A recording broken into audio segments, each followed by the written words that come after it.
National anthem this evening will be performed by Joe Dusek. He is a senior at Eagan High School.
We welcome you inside to a windy Wildcat Stadium.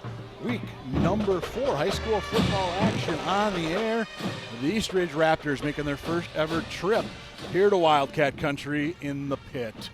Once again, Mike Cook and Nathan Cron, we're here with you. And Nathan, we've got a couple of 1 and 2 teams coming in, and should be a pretty good football game tonight, we're expecting. It should be a good football game. Friday Night Lights back where it belongs. None of this Thursday stuff for us this week. And 2 1 and 2 teams that are both looking to climb to the 500 mark.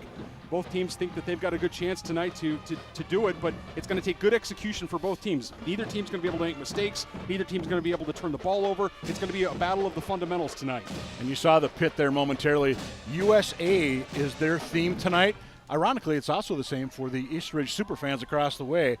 We were kind of joking before we came on the air with some of the East Ridge coaches up here about if these student sections all coordinated, but nothing to that fact that none of us could confirm anyway.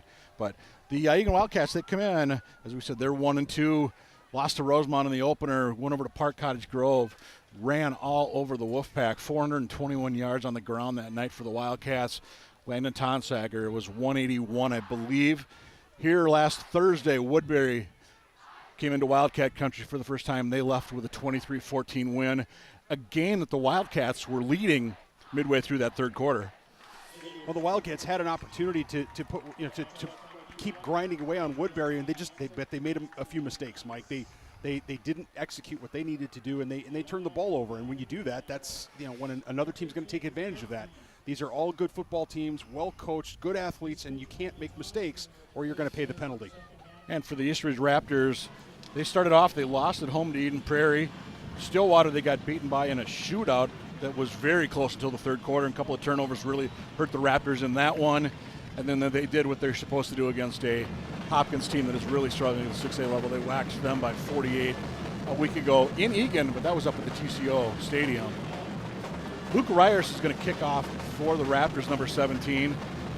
And if I were a betting man, which I'm not going to do in a high school game, Eagan's going to start at the 20 because this ball's going into the end zone. I was watching Ryers warm up. He was hitting from 50 plus with the wind at his back with plenty of room to spare. Again, he's going to have a strong wind behind his back. Flag almost stiff at the north end of the Wildcat Stadium. And Ryers underway. That ball is to the end zone, and Eagan's going to start at their own 20-yard line. Carson Schwam will lead out that Eagan offense. He wears number 17.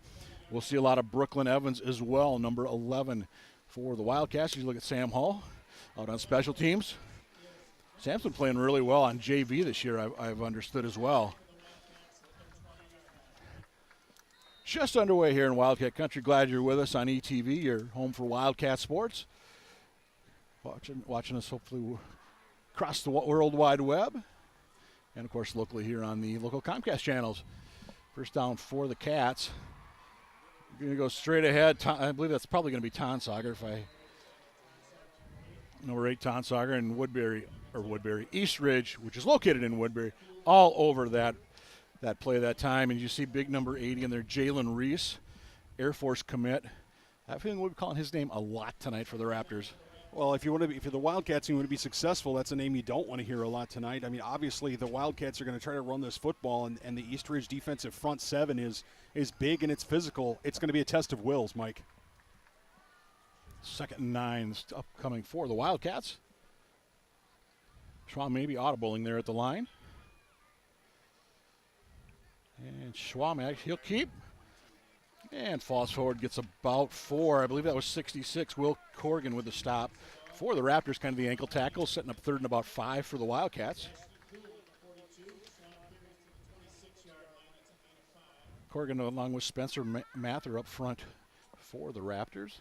Number 68 there. One knee down. He'll be lining up right over the Wildcats center. It's like Cale Wieselman in there as well, just a sophomore, number 28 in white. 3rd and 4, they're going to say, for the Wildcats. Schwam pitch. Anderson cuts to the outside. Nice job by the East Ridge D. That was read extremely well. Wieselman and company. And it'll be punt time for the Eagan Wildcats. Well, the Wildcats needed to get a first down there, get that move to move the sticks and get a little bit of momentum. But Anderson takes the pitch, and that time it's hard to tell from our vantage point exactly where he was aiming for, but he was trying to go outside. And I think if he had cut it up harder, cut it up a little earlier, he had some blocking. Maybe he would have been able to get that first down. Tonsauger to kick this one away for the Wildcats. High snap, gets it down. Oh, we have whistles all over, though. There's a whistle pre-snap. Yep. Not sure exactly if we've got officials talking to Tonsauger about something. Equipment issue. I'm thinking Ed Key's our official tonight. Of course, his son Ryan played here many years ago. So Caden Tonsauger now. Actually, it's going to be Landon Tonsauger to punt now. Back deep for the Raptors, Deontay Flamino, the junior wideout. Stands at about his own 43-yard line. Good snap, good. Kick is on its way. Short kick. And it's going to bounce dead, be knocked down at about the 47-yard line. So that was into the wind. And East Ridge going to take over with really good field position as the air offense is coming out. Tanner Zolnowski, number 3, loves to fling the football. Yeah, I don't think there's, we were talking a little bit earlier about the Wildcats. I mean, there's no secret they're going to try to run the football. I don't think there's any secret here that East Ridge is going to try to throw the football. They've averaged substantially more yards through the air, so they need to move it forward. With 9:46 here to go in the first quarter. Yeah, you mentioned that gap. They throw for about 271 a game, rush for about 67 a game. And so what do they do on first down? They run the football. And they're going to get about 8 yards on the carry. Number 36, the ball carrier, Isaac Walker, one of the featured backs for these Raptors. And they're going to give him 7 officially on the play. Well, if there's one thing the Wildcats have sometimes struggled with, and I think it's been obvious when you watch the film, it's making tackles, right? It's their feet move them to the spot, but their arms don't always effectively make that tackle. So why not run the ball at them, loosen them up, and see if they can stop you? 3 receivers set for the Raptors. Walker's going to make it 4 as he swings out to the right across the middle. Easy pitch and catch there down to the 33-yard line. That's a 13-yard pickup. And the receiver that time was number 7, Jack Tharaldson, 6'2", 195, wide out. Nice job by the line, too. They had time to throw that football, did Zolnowski. Yeah, it was a 3-man rush that time by the Wildcats. The rest of the front 7 had dropped into coverage. First down from the Cats, 34. Just over 3 minutes gone by in this one. Cats went 3 and out. This is the first series of the night for Eastridge. Put 5 guys in the pattern. And we've got whistles aplenty because we've got a false start on the Raptors that time. So it's going to become 1st and 15 for Eastridge. Their head coach, Dan Fritzie, was telling me before the game that he really wants to see a more balanced offense tonight. Yeah, first thing I asked him was, you guys seem to be putting up, throwing the ball really well, maybe kind of struggling a bit with the running game. And he was like, yeah, and maybe we put too much of an emphasis on that passing game. So we'll see what happens tonight for the Eastridge Raptors. Well, it bodes towards long-term success, right? To be able to balance, to be able to do whatever the opponent's giving you, whether it's run or pass. So it makes sense that Coach Dan Fritzie wants to do that. Zanoski throws, and it's caught on the far side and pushed out of bounds. Big number 80, Jalen Reese. And that's going to be a gain of about 7, maybe 8, about half of what they needed for a first down. Going to bring up 2nd and much more manageable this time for the Raptors. Yeah, important for the Raptors, just like the Wildcats, to stay on schedule. You don't want to be in a situation where you're 3rd and long, so important to pick up some yards here to give yourself a manageable 3rd down. 3 to the left, nobody to the right. And they're going to send a man in motion. That was Tharaldson. Switches to that right wing. And we've got penalties. Oh, actually the flag, we take a timeout this time for the Eastridge Raptors. A little bit of confusion out there. Well, smart to make sure you've got everybody lined up in the right place. Make sure that we saw earlier with the switch, they actually flopped the formation and ended up getting a false start penalty here. Hey, let's just call a timeout, settle everything down, and we've got some momentum. We're not going to lose it by calling a quick timeout. So look at the Wildcats, defensive coordinator Dale Comer in there. They're in the gray ball cap with his back to us. Again, Cats 1 and 2 coming into this one. Same with the Raptors. Eagan's got a big one next week. They go down to Eastview next Friday. I believe that's homecoming for the Lightning. Meanwhile, Eastridge, it's the huge rivalry game. They play the Woodbury Royals next Friday night. That's September the 30th. That game will be at Eastridge High School. The big border battle with the Woodbury Royals, Eastridge Raptors. I think to use the old wrestling theme, get your tickets early for that one. Isaac with the ball carrier that time. That was Walker. And he'll get a pickup of about maybe 3. They're going to spot it actually at the 30-yard line. So 3rd and 5 upcoming for the Eastridge Raptors. It's a big number 70 in there, Kane Anene. Number 70 listed at 6'5", 250. The man in white.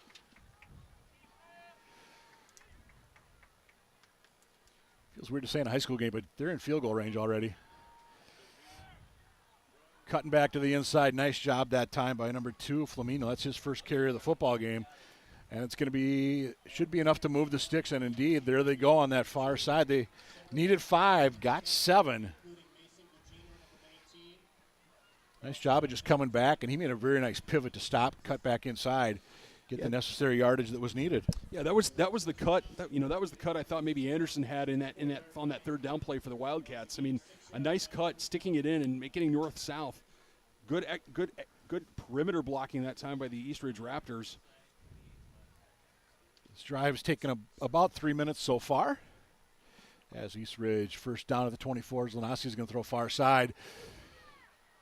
And again, there's that man, number 2, Flamino. Picks up 4, maybe 5. Nice little first down game, though, for the Raptors. Just swinging it out. Pretty easy pitch and catch there. 3 for 3 right now for Zlanaski on this drive. We're going to say about 3 yards officially on that one. 2nd and 7, Eastridge. Zlanaski under center for, I think might be the first time we've seen that this drive. Handoff. That's going to be Walker once again. Number of Wildcats in there. Rockford in there. Jerry Tella. Looks like number 52 making the stop as well as Josh Learn from the senior from his linebacker spot. 3rd and 3, looking to get some noise from the pit. The band is here as well tonight. Wildcats have got to attack the line of scrimmage here, Mike. I don't know. You can't say it enough. You can't catch blocks you can't catch blocks at this level. You've got to deliver the blow if you're a defensive lineman. The collision's got to occur on the other side of the line of scrimmage. The Wildcats have got a big test. Eastridge going to need to hurry to get this one off. A lot of time. I don't know if it was a personnel issue or just getting the play call. They do get it off. Zolnowski near side. Try to get his man coming out near side. Incomplete. I believe that was Reese, the intended target. So 4th down upcoming. Well, the wind is at your back. Here's a look at that last play. Yeah, Wildcats really catch a break there, Mike, as that ball just hits him right in the numbers. Yep. I don't think he was necessarily hearing footsteps because the defensive back was a good 2-3 yards away. Well, I think you saw in that replay there was nobody in that shot with him. No. Gutsy call here. It's going to be 4th and about 4 for the Raptors. Plenty of time, decent coverage. He's looking for a man. He'll keep it. And the scramble will be enough for a 1st down by Zolnowski. Tried to send his man on the far side deep. Zolnowski saw just enough room, just enough to squeeze through it. He needed 4, got about 5. Yeah, it was a real mature decision. I mean, you'd be able to pull the ball down. He was trying to hit the flats here on the near side of the wide side, but it was covered. He couldn't quite see what he wanted to see, so he says, okay, I'm going to pull the ball down. I'm going to go to the right side. And then you see him there directing traffic as he's scrambling to create a challenge. If he doesn't direct traffic, the defensive backs come flying up, and maybe he stopped short of the line to gain, but nicely done that time for Zolnowski. 10th play of the drive for the Raptors. From the Wildcat 14. Hanson and the Wildcat defense looking to make that stop. And somebody moved. Is it going to be Wildcats say it was on Eastridge? It's going to be the good old-fashioned, did the defense go into the neutral zone causing the offensive player to move, or did the offensive player move at the same time and therefore the offensive lineman doesn't get bailed out? We will see. Jack Hanson, that quick little point, he says it's on Eastridge. All the linemen on the field are now become great lawyers. They are lobbying their case. Well, the Eagan guy jumped, but then the left tackle budged for Eastridge. Let's take a yeah. So it was judged. So the referees. So the referees are going. Yep. So the referees are going to judge. I think that's going to be a +5 for the Raptors. Yep. But the referees are going to judge that the neutral zone contact came next to or in front of the player that jumped. So that's going to be 5 for the offense. You get 1st and 5. So we said first drive of the football game for Eastridge. Cats went 3 and out with the opening kick. 4 receivers. Walker alone in the backfield. Zolnowski just a little, and that pass is batted down. I think he had that man on the little in route. I think that might have been Flamino he was looking for. And I think, was it Learn that got a paw up there?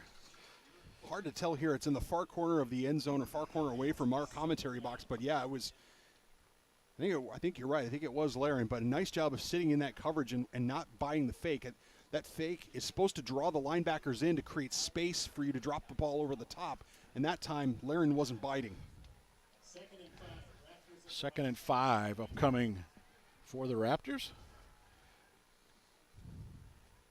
Zolnowski completed his first 3. Last 2 have fallen incomplete. The Raptors taking a long time. You hear some of the Eagan fans looking for a delay of game call. And we have, I believe, a timeout taken by the Raptors.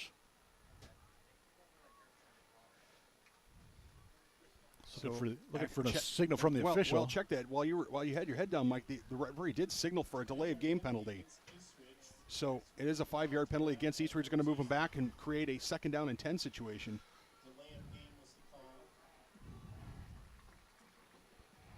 Of course, the pit with the you can't do that. Zolnowski, he'll keep, stops, throws, lobs it to the corner, and that's going to fall harmlessly to the turf out the back of the end zone. 3rd and 10 upcoming. I like the decision, Mike, by Zolnowski. I mean, he's rolling out to his left. He's a right-handed quarterback. if he sets his feet, there's a chance that the defense in hot pursuit is going to get him. He lobs that ball out to a place where it's unlikely to be intercepted. It's smart to come back and fight again on third down. Absolutely. Given that the Raptors went for it on fourth down earlier in this drive, you imagine this is still going to be four-down territory. So scoreboard has got the Flames up with defense in the Cats' eyes. The pit is starting to make some noise on the home side. Will it help the Wildcat D? Solnoski looks, time, yeah, and that one is going to be tried to go out on the far side. Actually, it was caught by Walker. Minimal pickup for the Eastridge Raptors. Pickup of, looks like they're going to spot that ball at about the 10-yard line, so 4 yards. Big call here for the Eastridge Raptors. They went for it on fourth down earlier in this drive. That was a 4th and 4. Yeah, I imagine this is going to be four-down territory for the Raptors as you see them huddling up. And if I were the Raptors, I'd go to the wide side of the field, hit the flats, force the Wildcats to use a lot of speed to try to catch me as I have a quarterback that can move his legs.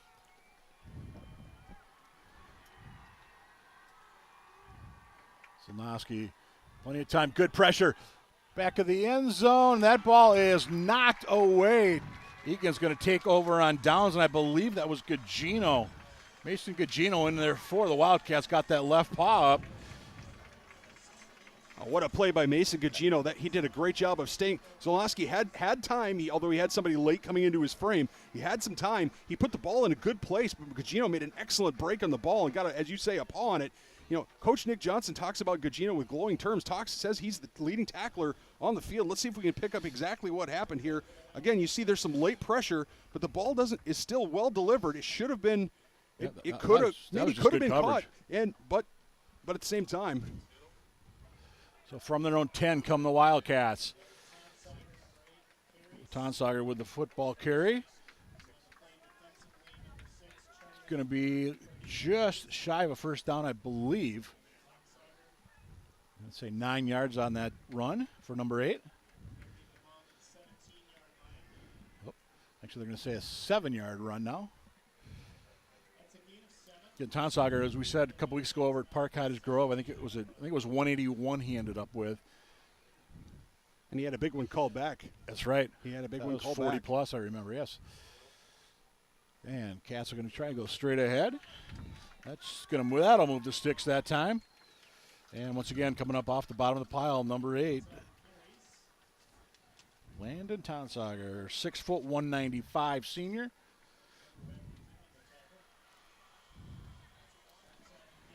Four-yard pickup. So the senior gets the first down on senior night, no less. I know the players were out introduced with their parents before the game, and same with the cheerleaders and student managers. And always fun to see that.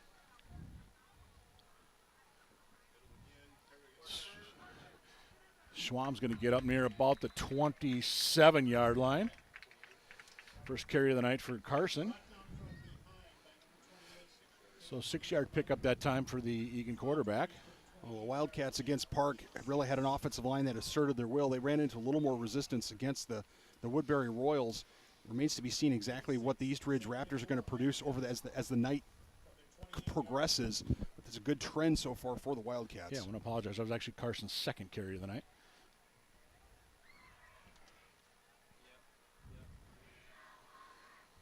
So going to send Anderson in motion. Straight ahead. Looks like, is it going to be enough to move the sticks? It's going to be close. Looks like he's out to the 32-yard line. Official on the near side. They are going to move the sticks. Needed 4, got 4.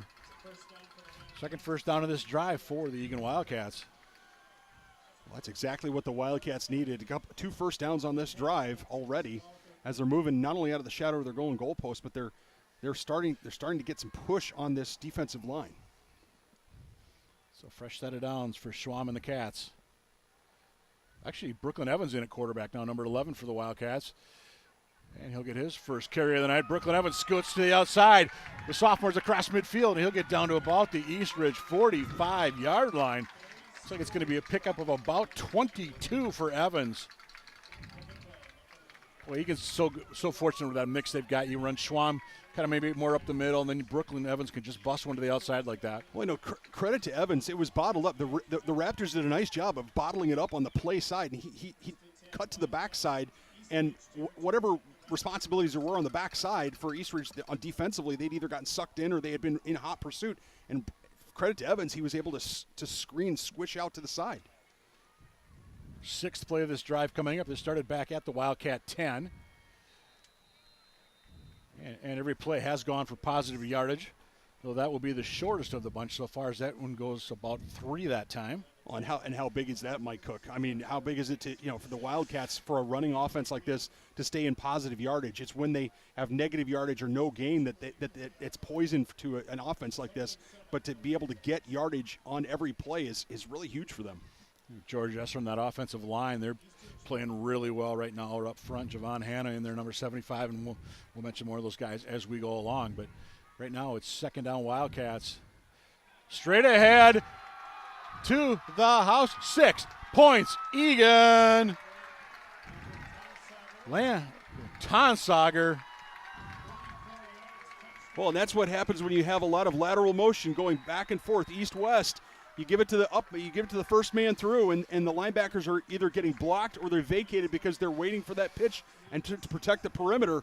And Tonsager left no doubt. It's a little reminiscent, Mike Cook, as the rain starts to fall here in Wildcat Stadium. See how the umbrellas starting to pop up and everywhere except the pits. But that that's reminiscent of what Tonsager did last year at this stadium. Yep.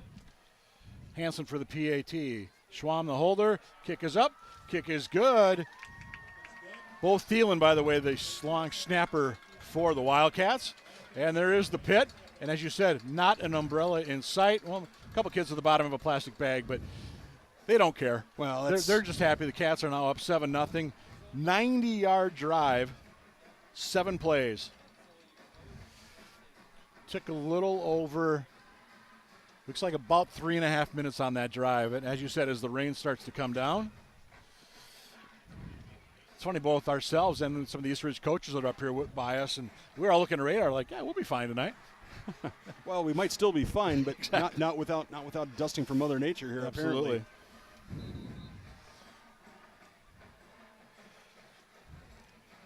Well, let's see how Eastridge responds, and if this rain holds up, how does that affect their passing game? Well, it's or does it? Well, that's a good question. I mean, it does make the ball a little more slippery. It clearly does do that, and going from the pistol gets a little dicier too because that snap's got to be perfect. Otherwise, the quarterback may have some challenges with it. But on the other hand, it also creates a situation where the wide receivers can sometimes take advantage of a wet field. Absolutely. And again, we can't really tell from up here how hard it's raining, although everybody's umbrellas are up, which kind of suggests well, maybe you can see it on the trees on the top of your screen. Now you can see it. Yep. Grant Miley back deep, by the way. He'll take it at about his own 8-yard line. Good ahead of steam as he crosses the 20, 25, out near the 30, and he'll bounce even a little bit further out near the 36-yard line. Nice return by the junior running back out to the 36-yard line. Good starting position once again for Eastridge. With 26 seconds to go in the opening quarter. Well, Raptors have to feel good about how they move the ball against the Wildcats. The only thing that they're going to say to themselves, hey, we got to do better on and execute is to finish the drive. And it's up to the Wildcats now to say, okay, guys, you moved the ball on us in the first drive. We're not going to let that happen here in the second drive. Ball's going to actually be spotted at the 35. Second drive of the game for Eastridge. Turned the ball over on downs deep in the Eagan zone just a little bit ago. And straight ahead that time is the carry. I'm going to presume that's Walker. And again, safe on the presumption. He picks up about 8 yards there on first down on what? So I'm trying to read the clock. We're going to get one more off just before the expires. There's Walker. He just got introduced to Keenan Wilson and Jack Hansen as well. That's going to be a loss on the play of about 3. We saw Keenan Wilson. He's had himself a nice game so far. Big number 55, the North Dakota State commit. And he was the one that put pressure on Zolnowski back early on. Gets the big stop there, and it's going to be 3rd and about 5 for Eastridge when we get set for second quarter action. Hey, just a reminder, coming up at Eagan High School on Thursday, September 29th, a pretty cool event. It's going to be a night of dueling pianos from 6 to 8. It's going to be in the Eagan High School Commons. Doors are going to open at 5:30. It's a fundraiser for EHS Unified. It's a group that their plan is to basically provide social interaction between students with and without disabilities, just to basically, create an accepting school environment for everyone. So should be a really fun night. I said a night of dueling pianos, September 29th in the high school commons. I know tickets are available online. Coach Nick Johnson was talking about this the other night. He's seen these guys perform before, says they are a lot of fun. So hopefully it'll be a really good turnout. Again, September 29th in the high school commons. Tickets available online. Everything to fundraiser for EHS Unified.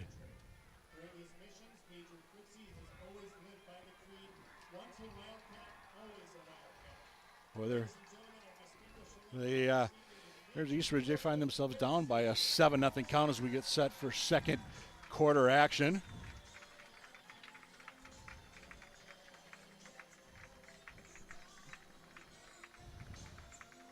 Scoreboard here at Eagan giving a distinguished alumni award to Major Joseph Fritzie, Dan Fritzie's older brother, if I'm not mistaken.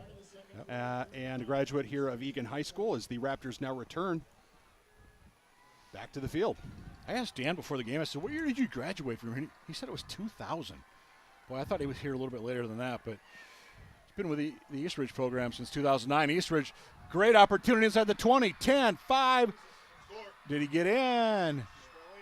They're going to spot him at the 1. Huge reception that time for the Eastview Raptors. Flamino, I believe, was the catcher of that football. Oh, I wouldn't say it was blown coverage. It was just the defensive line, or the pressure was in the quarterback's face, but he was able to use his. They are going to say he got in. Okay, we are going to award the touch. Okay, I saw watching the official on the near side. I did not see the arms go up. I think that's going to be a 60-yard touchdown pass. Fires for the PAT. Plenty of distance, plenty of accuracy. One play into the second quarter. It's the East Ridge Raptors 7 and the Eagan Wildcats 7 here on ETV, your home for Wildcat Sports. If a chance we've got another look at that play, but just a nice job, a nice rollout. Found his man deep down the right side. Unfortunately, no replay upcoming on that touchdown. Well, the defensive back initially had decent coverage, but credit to the quarterback to be able to create time with his feet, and then he heaved that ball. I mean, that ball traveled 45, 50 yards in the air like a rainbow into the wind. Into the wind with the moisture. As you can see there on your screen, folks, it's raining here in Wildcat Stadium. So, nice catch. I mean, how many times have we seen a ball like that? The concentration, and as long as that ball was hanging in the air, you had that sense that the concentration from the receiver might wane. Was not the case. Anderson among those back deep for the Wildcats. Ryers put his previous kick into the end zone. That was with the wind, which is, as I look down now, actually the flag is barely moving.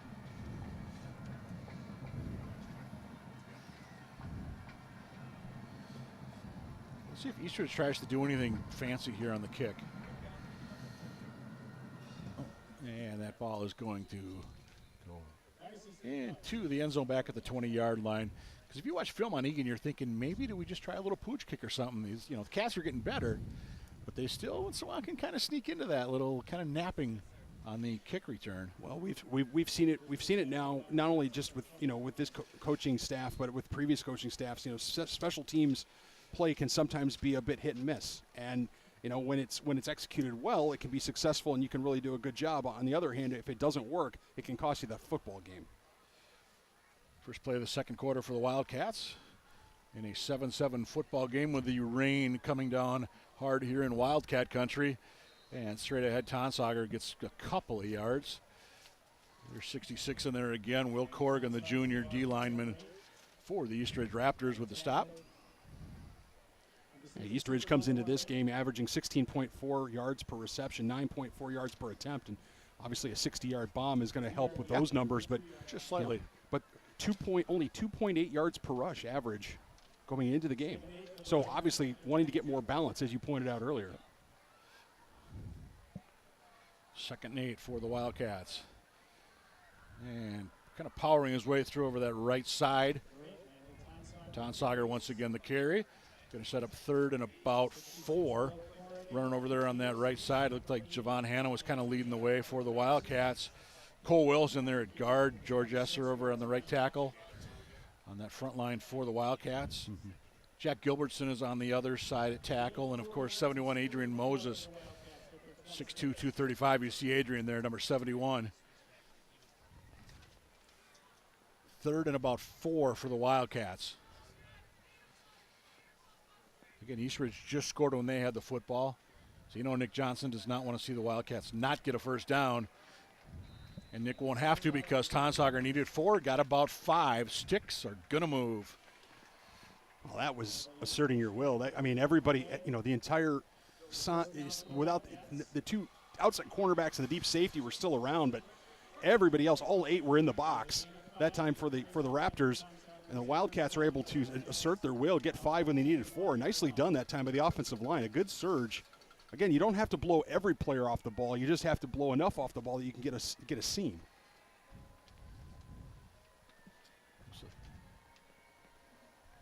Send a man in motion. That'll be Anderson. Straight ahead. Little just power football continues for the Wildcats. Pick up of about 4 that time. Tonsager once again the ball carrier.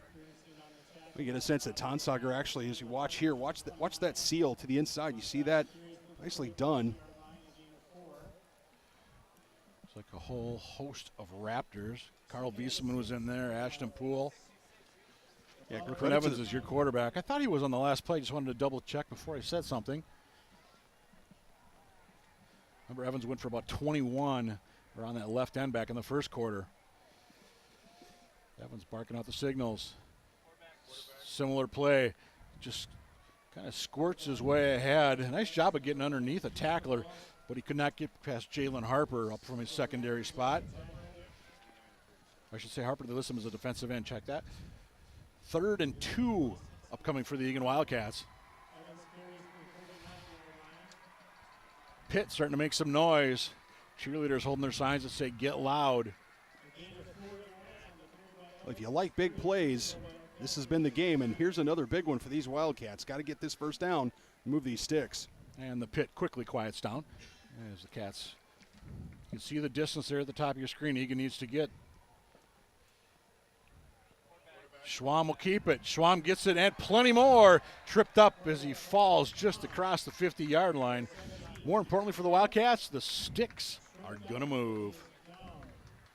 Well, when executed properly, an option offense gives the quarterback the ability to find the hole, to read the defense and figure out exactly what needs to be done. And that time Schwamm did a nice job of pulling that ball down and picking a good hole. But you can't do any of that if the guys up front aren't blocking and getting the job done, Mike, and that's what they were doing that time. So take a look at that once again here. Just watch that surge. Just cuts to the outside. Missed opportunity there. That was Makovica with the opportunity for the tackle. Didn't get it. Timeout taken by the Eagan Wildcats. Hey, I want to mention you were here last night at this field, and there was just a little bit of excitement here in Wildcat Country, wasn't there? There was a little bit of excitement here in Wildcat Country. We had boys and girls South Suburban soccer action last night against the Wildcats played the Apple Valley Eagles, and it was tense. In the first game, the boys took on the Eagles, and both teams scored 3 goals in the first half. I mean, it was a absolute plethora of goal-scoring action. It was a lot of fun, very exciting, lots of up-and-down action, a couple of penalties, a couple of yellow cards. It was exciting stuff. Second half turned into a real chess match between 2 teams, and we looked like we were headed to extra time until senior Melvin Kamara scored for the Wildcats with 3 seconds left on the clock to give the Wildcats a 4-3 victory. And it's definitely a call. It's definitely a call in a game worth watching if you like good soccer. And then the girls in the nightcap handled Apple Valley fairly comprehensively by a score of 2-0. Apple Valley did not have a shot on goal. And of course, both those games will be on the ETV YouTube channel. If you want to check those out and Look out all over. That was read extremely well. Tackle is made by Charlie Byrne, number 6 for the Raptors. Byrne with the Loss on the play to the Wildcat 44-yard line. is a big loss that time for the Eagan Wildcats. It's going to be a loss of actually about 7, they're going to say.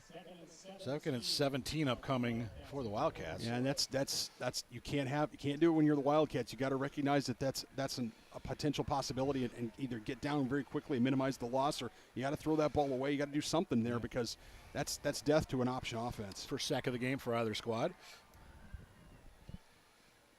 Cats just one receiver lined up to the right. Gage goes in motion. Ball's going to go up the middle. Tonsager cuts outside. Landon Tonsager, he's got one. Inside the 20, 10, down at the 4-yard line. Touchdown saving tackle by Hudson Grainer. But what a run that time by the Eagan senior. It's a 50-yard approximately a 50-yard scamper. I'll have to check with the producers and the spotters later, but about a 50-yard run. Went from about the 46 to the 4. My Eagan High School math tells me that that's about 50 yards. Look at this replay. Look at the slice over. Nice job of the offensive line. Good block down the field by Anderson. That was Esser that sprung him on that right side. Nice stiff arm there by Tonsager. To the 4. That's going to be a 52-yard pickup for Tonsager. All right, 52 yards. There you go. I've got my other District 196 math. Brooklyn Evans in at quarterback. Evans, Tonsager needed 4, got about 3. Again, just following Javon Hanna right up the middle there, big number 75. Hanna, they listed 6 foot 275. The Wildcats center. That is known as a good center of gravity, Mike. Yes. Second and goal at the 1. Schwam back in under center. Tonsager and Anderson in the backfield. Peter McGivern, he had 4 catches a week ago. He's lined up left. Schwam in. 6 points, Eagan. Carson Schwam from the 1. Well, it's a 1-yard touchdown run for Carson Schwam, but give credit to Tonsager and Esser and all the other members of that offensive line, that offensive crew. Nice blocking down the field by by Anderson and others to spring Tonsager on that big run. But look at that offensive line fire off. They did a nice job. There was some penetration. We saw a couple of gold helmets coming across the line, but just not enough. Again, you don't have to block everybody. You just have to block the right guys. And the kick is good, by the way. It was Cole Will, I believe, is who he followed into the end zone on that one. The right guard. 14-7 Wildcats. Just shy of the halfway point here. Quarter number 2 on ETV. Eagan has scored on their last 2 drives, 90 yards and 80 yards. I'm not going to say I'm speechless because that would be a very rare thing for me, Mike Cook, but I'll tell you right now, how many times have we watched this Eagan Wildcat program struggle to get 10 yards or 20 yards or to be able to drive 90 yards and 80 yards to score touchdowns and put it in the end zone? I mean, that's really indicative of a culture change here, isn't it? Yeah, absolutely. And I think you said the key just a little bit ago. That offensive line is winning the battles in the trenches right now for the Wildcats. Well, and you know, the good thing about if you're an Eagan fan, the good thing about that is that offensive lines tend to get better as the game goes on. They tend to get a little stronger, leaning on the defense. Success kind of breeds the kind of attitude that you're looking for. So it's going to be up to the Raptors and the Raptors coaching staff to get their guys lower and harder and be attacking that line of scrimmage. Miley back deep. He had a nice return last time for the Raptors. Whoa, hangs onto the football there. Kind of bobbled it briefly. And again, another nice return, and he's going to get out near the 40-yard line. Again, good starting position for the East Ridge Raptors. Their drives have started at the 47, their own 47 and their own 35. And this one will be somewhere around their own 40-yard line. Just took advantage on the one drive. The first drive they marched downfield, turned it over on downs. And this ball will be on the 37-yard line as we are at the halfway point of quarter number 2. Last Wildcats drive took 5 minutes and 40 seconds of game clock, Mike. That was impressive.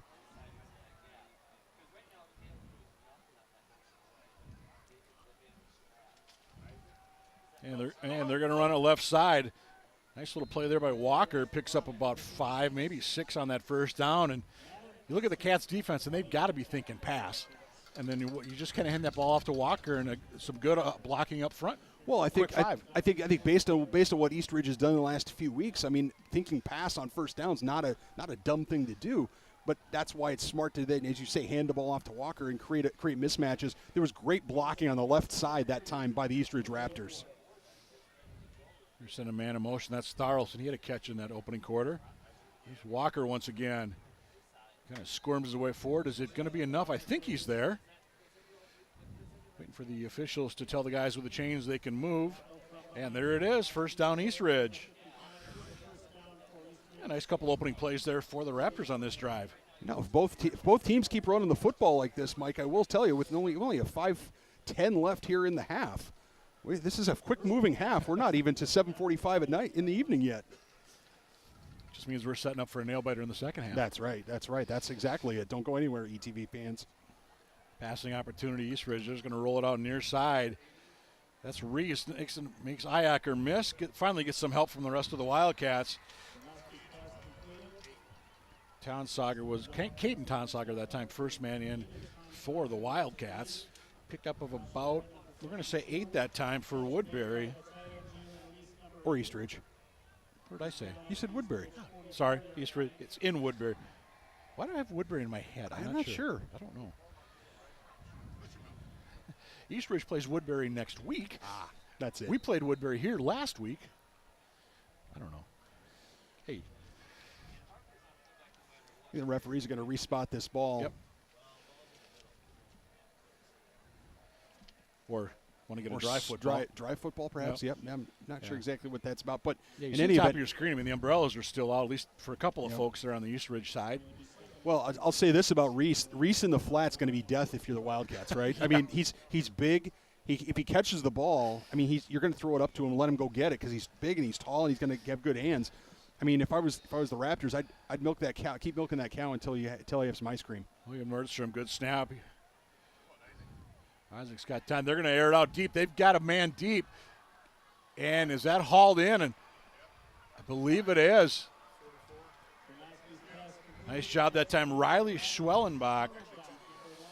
Very, very well executed by the East Ridge Raptors. And what a catch by Schwellenbach. I do hope we have the replay on this one because that ball was reminiscent of what Rowan Phillips did last year against. We'll maybe get to that replay here in shortly, but first down for the. Here's a 39-yard pickup. Good pressure this time by the Wildcats. And just throwing it away will be Zolnowski. And I think we've got a holding call out there, Mike. That one's pretty obvious. Let's take a look at that. Check out that replay on that catch. That was a great catch. Let's check it out on the replay. He's going to be at the top of your screen. He's going to break here. You're going to see him. He's still at the top of your screen. Now he's going to come into your frame on the right side. He catches the ball. Nicely done. Nicely done, young man. That was a good catch. Yep, clearly two hands underneath. Yeah, absolutely.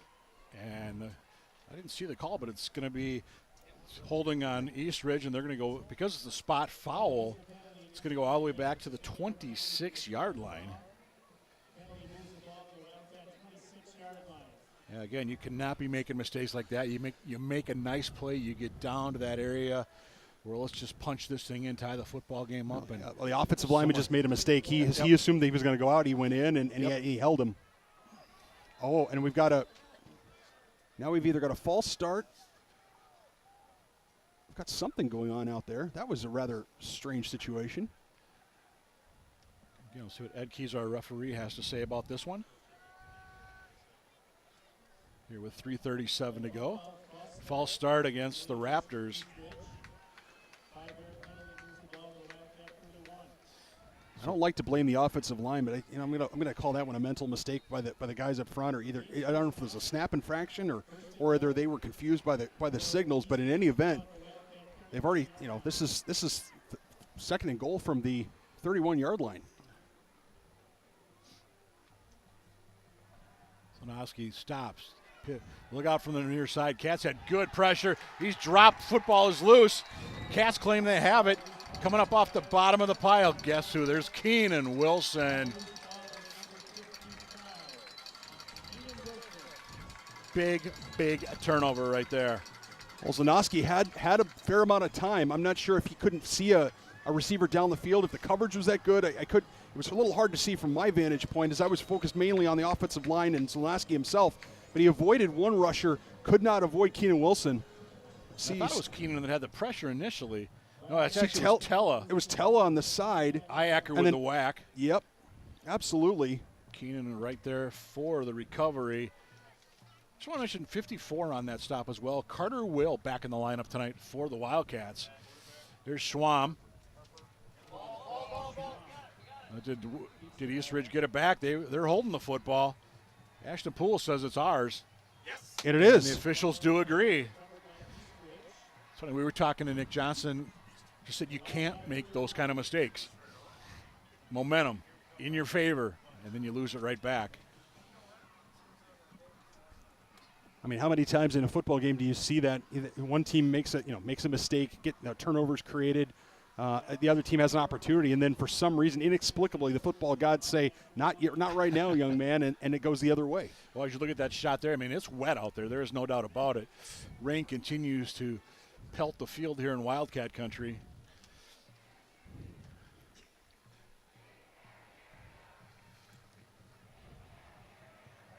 Walker, nice job coming up from the outside. That was Tella. He had that play read from the outset.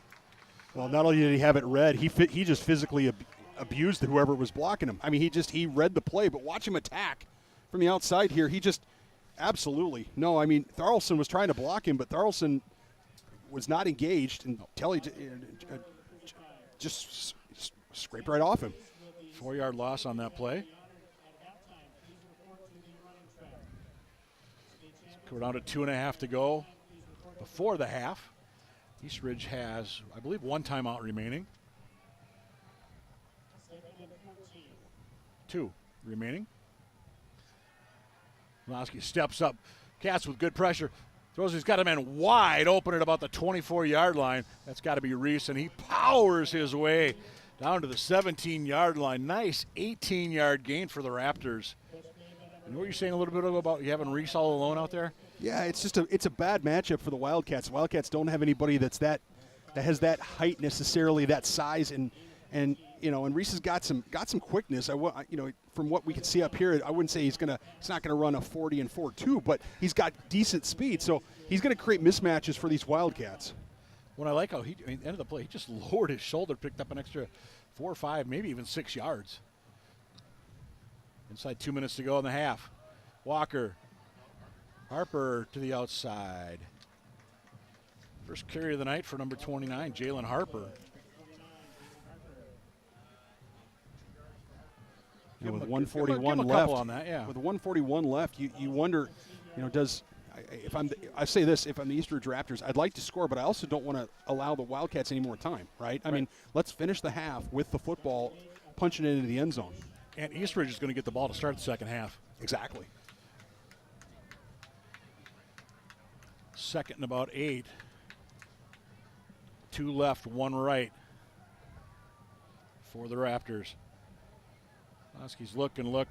Again, nice time. Got a man across the middle. Touchdown, East Ridge. Schwellenbach from the 15-yard line. And we're an extra point away from having ourselves a tie football game. That's Schwellenbach. He just comes up. Just a little in route. A defensive back he goes for it. He puts his hand out, but Rockford just couldn't quite get there. And Rockford's a good athlete, but Schollenbach obviously flashing the speed, being able to cut across, and that post was there. Schollenbach had a couple of touchdowns a week ago in that win over Hopkins that went plus 50 yards, and the kick is no good.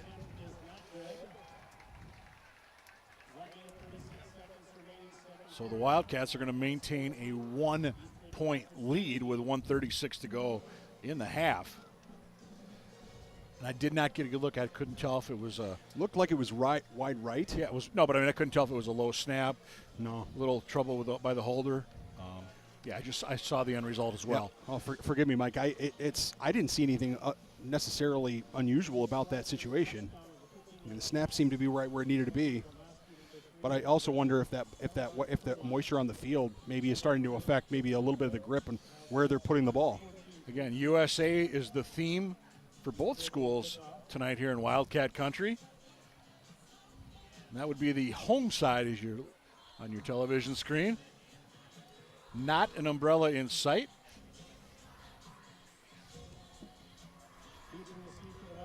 Well, something for both sets of fans to cheer about tonight, Mike Cook. I mean, some aerial fireworks from the East Ridge Raptors and some ground pounding by the Wildcats. It's been exciting. Yeah.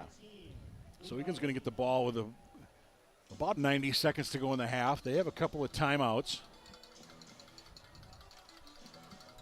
East Ridge still has a couple of timeouts as well. And Ryer's kick will go into the end zone. Cats at their 20 for the third time tonight. Well, it's a good place to start if you're the Wildcats based on past experience and past performance. But at the same time, you know, this is a key situation for the Wildcats. Got to hold on to the football. Cannot turn the ball over. You've got a 1-point lead. Yes, the Raptors are going to get the ball first here in the second half. The big thing you don't want here is some sort of error, some sort of mistake that's going to give the Raptors new life here in this first half. Yeah, just looking at my notes, Eagan has not attempted a pass yet tonight. Brooklyn Evans, he'll hand it off. Yeah, he'll get out near the 26-yard line, 6-yard pickup that time by number 8, Landon Tonsager. He's having himself a nice first half. Yeah, I don't think the Raptors will necessarily, Mike, here take timeouts. I think they're going to wait to see what happens on this second and third down if necessary. See what happens first before we start taking timeouts. And if you're the Wildcats, I think it's just a matter of let's get into the locker room up by 1, 2 hands on the football.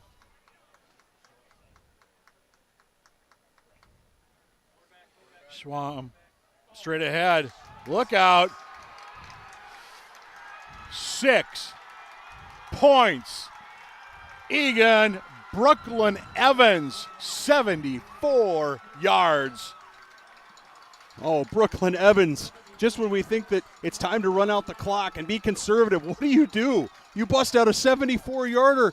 Take it to the house. Brooklyn, nicely done, young man. That player's a sophomore, Mike Cook. Yes, he is. I mean, he's only going to get better as years go on. Watch this blocking up front. It's good blocking. Lots of Raptors getting spun around and not great angles by the defensive secondary. They did not close down those angles very well. And, wow, look at Evans extend that ball. Yeah, Graner was not going to catch Evans on that play. Huge lift for the Wildcats. Hanson's PAT, pooch kick is up, and it's good. 49 seconds to go in the first half. Eagan Wildcats, 21. The East Ridge Raptors, 13. And they're excited in the pit. Well, why wouldn't you be excited? I mean, you've seen some big plays from these Wildcats. Shame on me. I did not have Evans' 74-yard touchdown run on my bingo card, Mike Cook, and that's, you know, based on down and distance in the game situation, I didn't think that was going to pop that way. But the East Ridge Raptors on defense have got to be thinking, geez, what are we going to – I mean, yeah, we can hold these guys down for, you know, a little bit here, but if they're going to pop 60-yard or 74-yard runs on us, that's unacceptable. We just can't have that happen. And you know how long that drive was? 80 yards. 80 yards. So they went 90, 80, and 80. That probably equals the number of 90, 80, and 80-yard drives that they've had in some seasons in the past. Oh, easily. I mean, easily. That's phenomenal. That's phenomenal. And talk about, again, the culture shift. There are a bunch of guys down there wearing blue uniforms with silver helmets on. They believe they can win this football game, and that is absolutely the key to being successful in high school football. Eagan has had 4 drives. 3 of them have been touchdowns. The other one was a fumble on the first play right after an East Ridge fumble. And the Raptors are going to get the ball at 43 to go at about their own 40-yard line. Blake Keenan and others in there on the stop for the Wildcats. Look at that East Ridge bench over there, and Ashton Poole and the defense are going to have something to think about at the break. Well, if you were going to design an offense that was going to try to get points quickly, the East Ridge Raptors offense would be one of those offenses that you'd design. And so they've got 2 timeouts in 43 seconds. They've got an opportunity here to get down. And as you pointed out, there were some long field goals in practice. Yep. Yeah, that was with the breeze at his back, and the flag is barely moving at the moment. Near side, quick little pass, Flamino. Will he be able to get outside? He will as he gets up to the 44. Slight pickup that time. Good coverage that time by Caden Tonsager, number 3 for the Wildcats. Jerry Tello over there to help out as well. And so was 32, Elijah Montour. The first time we've caught Elijah's name, I think, this year. Well, if you're the Wildcat defense, you've got to be thinking, hey, our offense is not only are they scoring points, but they're bailing. I mean, not bailing us out, but they're contributing. They're holding up their half of the deal, right? So the defense wants to come out and do something special here. They've already forced one turnover. Let's see if they can get another one. It's like 4 receivers to play with, plus the running back. Fake the little out pattern, and then actually going to safety valve, and that'll be Flamino once again, and he'll get the first down and more out near the Wildcat 40-yard line. Nice job, though. I really like that play by Zanoski. Look, didn't see anything, and just found the safety valve, and there we go. First down at the Wildcat 42. Well, and he gets out of bounds, smartly done. That's the the textbook definition of what you want to do in that situation is make sure you're saving as much time as possible. Clock starts running as soon as the chains are set. Time check out that. Taken Wildcats. That's a good. You can't bring them with you into the second half. It's smart to make sure you've got all your personnel on the field. And as an old coach once told me, anytime you're up against it, the other team's got momentum, the other team's driving, the other team's doing something. Anything you can do to slow the game down is a good thing, and that's a smart use of a defensive timeout. Hey, I want to give a quick shout out to some of our football partners here in Wildcat Country. We've got Cooper's Tap House, Kitchen and Rail, Wyatt's Twisted Americana Bar and Grill, Tavern 13. Again, Wildcat sponsors, those are also all charitable gambling sponsors as well, if you want to try your luck at some tabs. And again, Jersey Mike's, the official sandwich shop, Domino's Pizza. Got some other strong partners, Reliable Insurance, Escape With Us Travel Company, Summit Orthopedics, Eagan Arms, the Urgency Room, Affinity Plus Credit Union, Chick-fil-A, glad to have them on board, TCO Training House. Again, just great to see the community support here around Wildcat football, and I know the Raptors have it on theirs over in Woodbury as well. Again, none of these programs would be what they are without the community support they get. 16 to go. And just a quick little out, and they are going to get out of bounds on that far side. Looks like number 16, first catch of the game, Kyle Frent. 6'5" sophomore. Gets about 6 with 10 seconds to go. They've got 2 timeouts left. Yep. They'll probably have enough time for maybe 2 more plays even if they go to the middle of the field. They've been working the sidelines very well. 3 plays, 3 passes, 3 completions, and 3 out of bounds. But they can afford to go to the middle of the field. I think the referee is. We're going to get the clock set, I think. Yeah, I think the referee's trying to set the clock. Yeah, the pit. I like the sign down there. One of the cheerleaders is to the pit to get up. The pit hasn't sat down. Well, yeah, I mean, it's metaphorical, right? Sure. It's metaphorical. Sure. Or figurative. All right, now we got everything set. 11 seconds to go. It added a tick. Good pressure by the Cats. Far side. Is that ball going to be caught over there? Looks like Carlson, the intended target. Good cover that time by Gagino. So interesting call here with 6 seconds left, Mike. The Raptors can throw another pass. They can throw it to the middle of the field. If they go quick, like say a 3-step drop or a 2-step drop type of drop back, they can, or even from the pistol, they can hit a quick slant or something like that, call a timeout, and then have one more heave to the end zone. But if there's any delay at all, if Zolnowski struggles with either finding a receiver, if there's any delay at all, this will be the last play of the half. And of course, at that point, it's got to get into the end zone. You also got to remember they've got a kicker with a good leg, so if you can do a quick little pattern here, maybe pick up 5-6 yards. Good idea. You said you've got the timeouts. Quick throw, quick catch. Didn't go down in time. Nope, it's 0-0s off Schwellenbach with the reception. Eastridge coach is looking to have a second put back on the clock. They're not going to give it to him. First down would have had to stop the clock. Yeah. Still a discussion out amongst the officials. See Dan Fritzy, he's looking to voice his concern. Not getting an answer that he likes. No, I don't think so. I mean, well, the Cats are now stopping as they're going to talk. Nick Johnson's out on the field at about just below the hash mark. that's the half. And it is going to be the half. Yeah, it had gone to zeros as he was being tackled, and I mean the key there is go down right away, right? I mean, catch the ball, fall down right away, and call timeout. But again, that's an incredibly sophisticated type of analysis that has to go on in the mind of a 16, 17-year-old very, very quickly. Absolutely.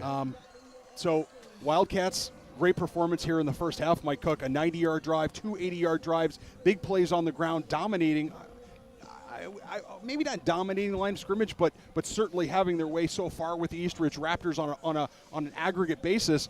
East Ridge, on the other hand, throwing the ball like we expected them to. Absolutely. So I mean, it's anybody's football game. The East Ridge Raptors get the ball first in the second half, but right now the Wildcats with an 8-point halftime lead. Yeah, 21-13 is our score, and indeed, I would stick around for the second half. I think this is going to be a very entertaining final 24 minutes.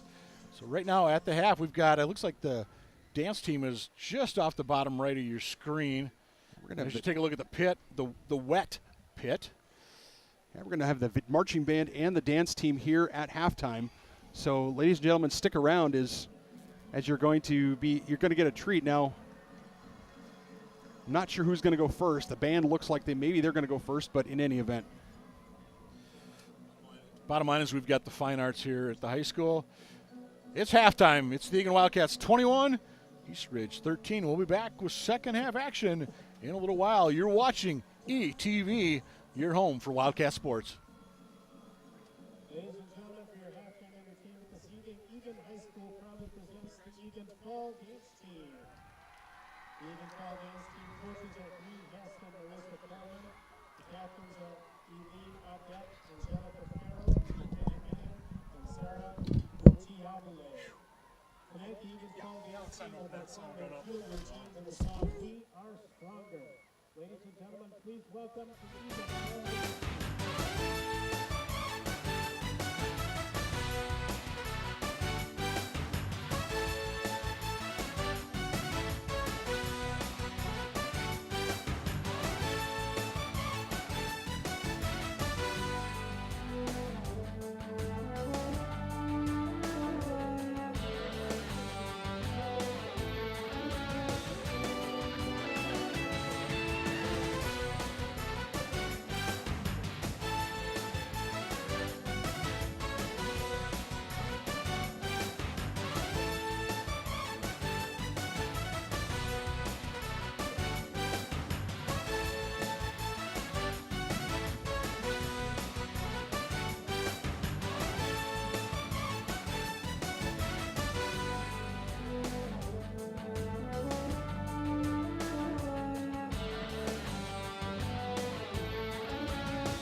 Hey, welcome back inside Wildcat country where the pit is living on a prayer right now.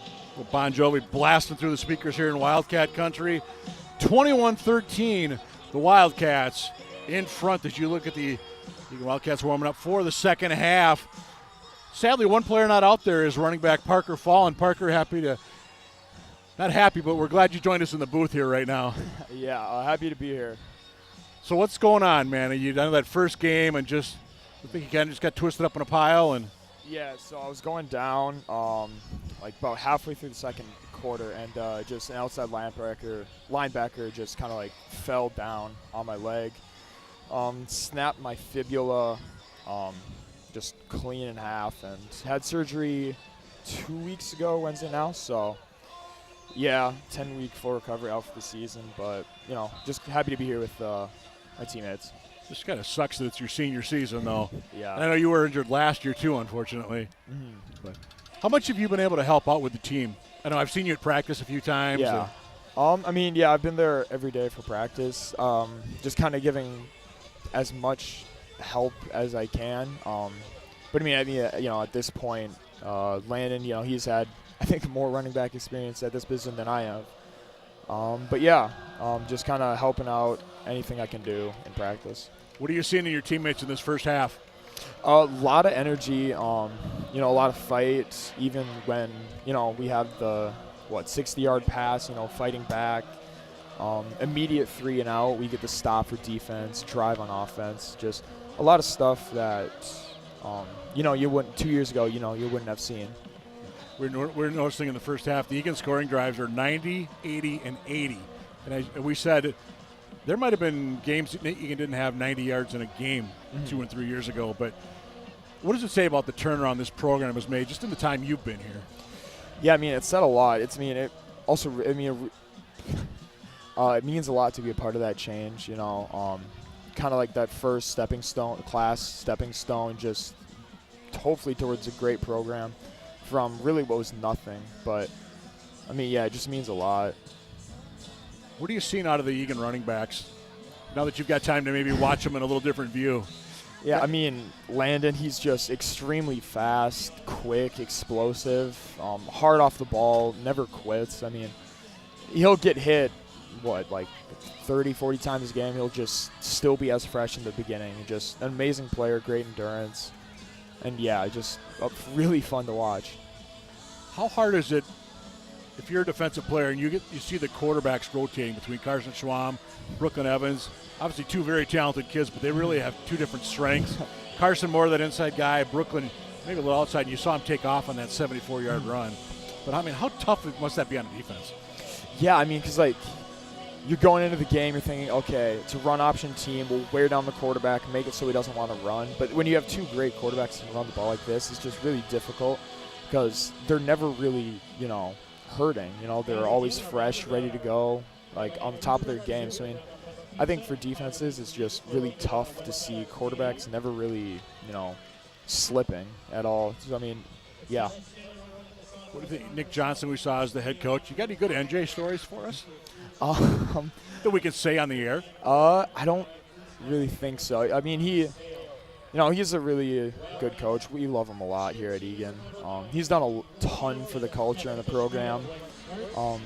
Helped a ton with community outreach, a lot of help with that kind of stuff, and just developing us as men, not just players. Obviously, results have been showing on the field slowly but surely. But what does it say when you see that shot? The student section, they are rocking it again tonight in Wildcat country. Yeah, I think freshman year, any game I would come to, the pit was just almost never packed, except for maybe homecoming, and by halftime it'd be pretty dry.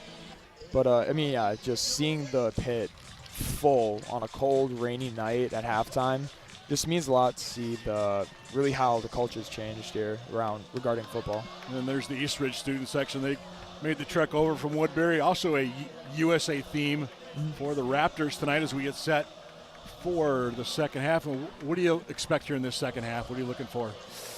I know from offense, we're going to try to get more, just really keep the same thing, get more to our pitches, maybe opening up some of our pass plays, I think that's going to be a big thing. I don't know too much about defense as I wasn't in that meeting, but yeah.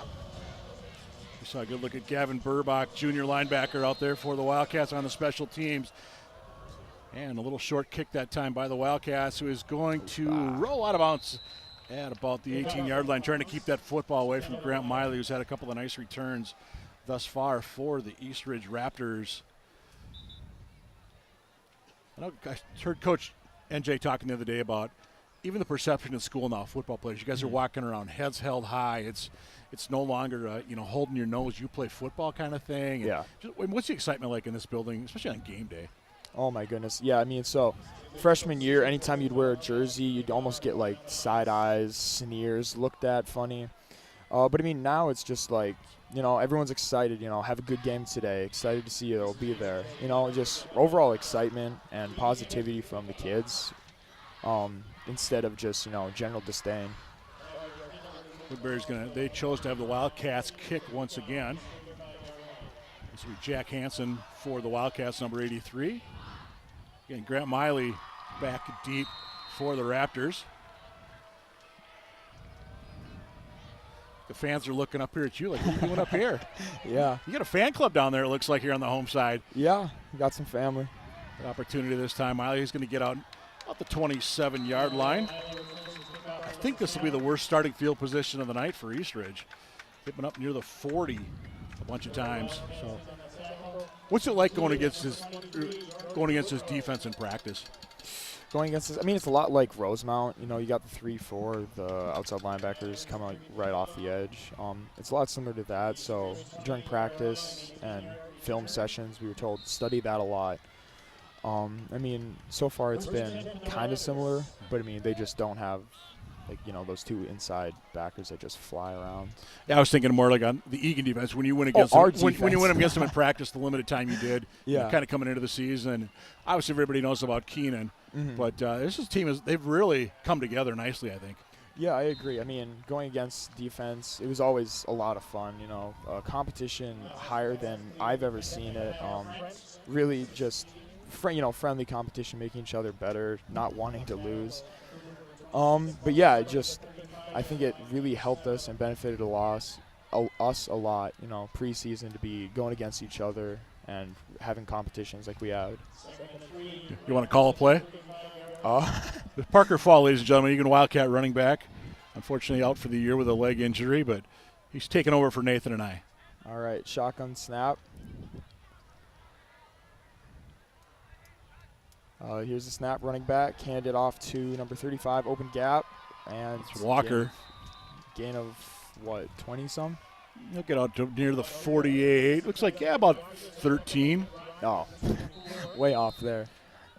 It's one play. You got here. Try this one again. Actually, we've got an injury out on the field. I can't tell who's down as the referees are kind of blocking our view. Oh, there goes Is that Rockford? David Rockford, yeah. Yeah, he's up. He's fine. All right. Looks like maybe just got the wind knocked out of him. Mm-hmm. He's had a nice year for you. He has. It's been really fun to see that. Kind of really helps solidify that secondary, and really that group as a whole, I think, has been playing well this year. I agree. It's really fun to see really parts of our defense and team as a whole just take steps forward. All right, you're up again. I'm up again. All right, shotgun snap. Got it back to the right.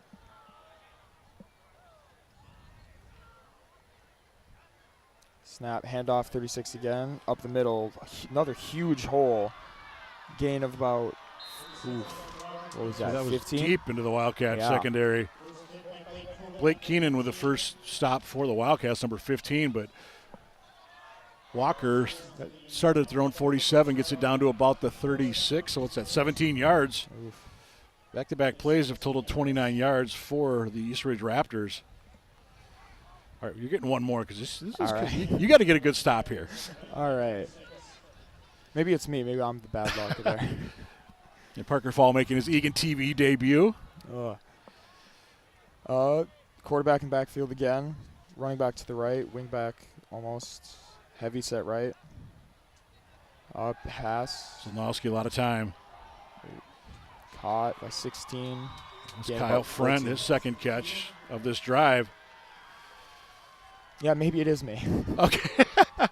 Well, on that note, hey, Parker, hey, thanks for coming up here. Really appreciate it.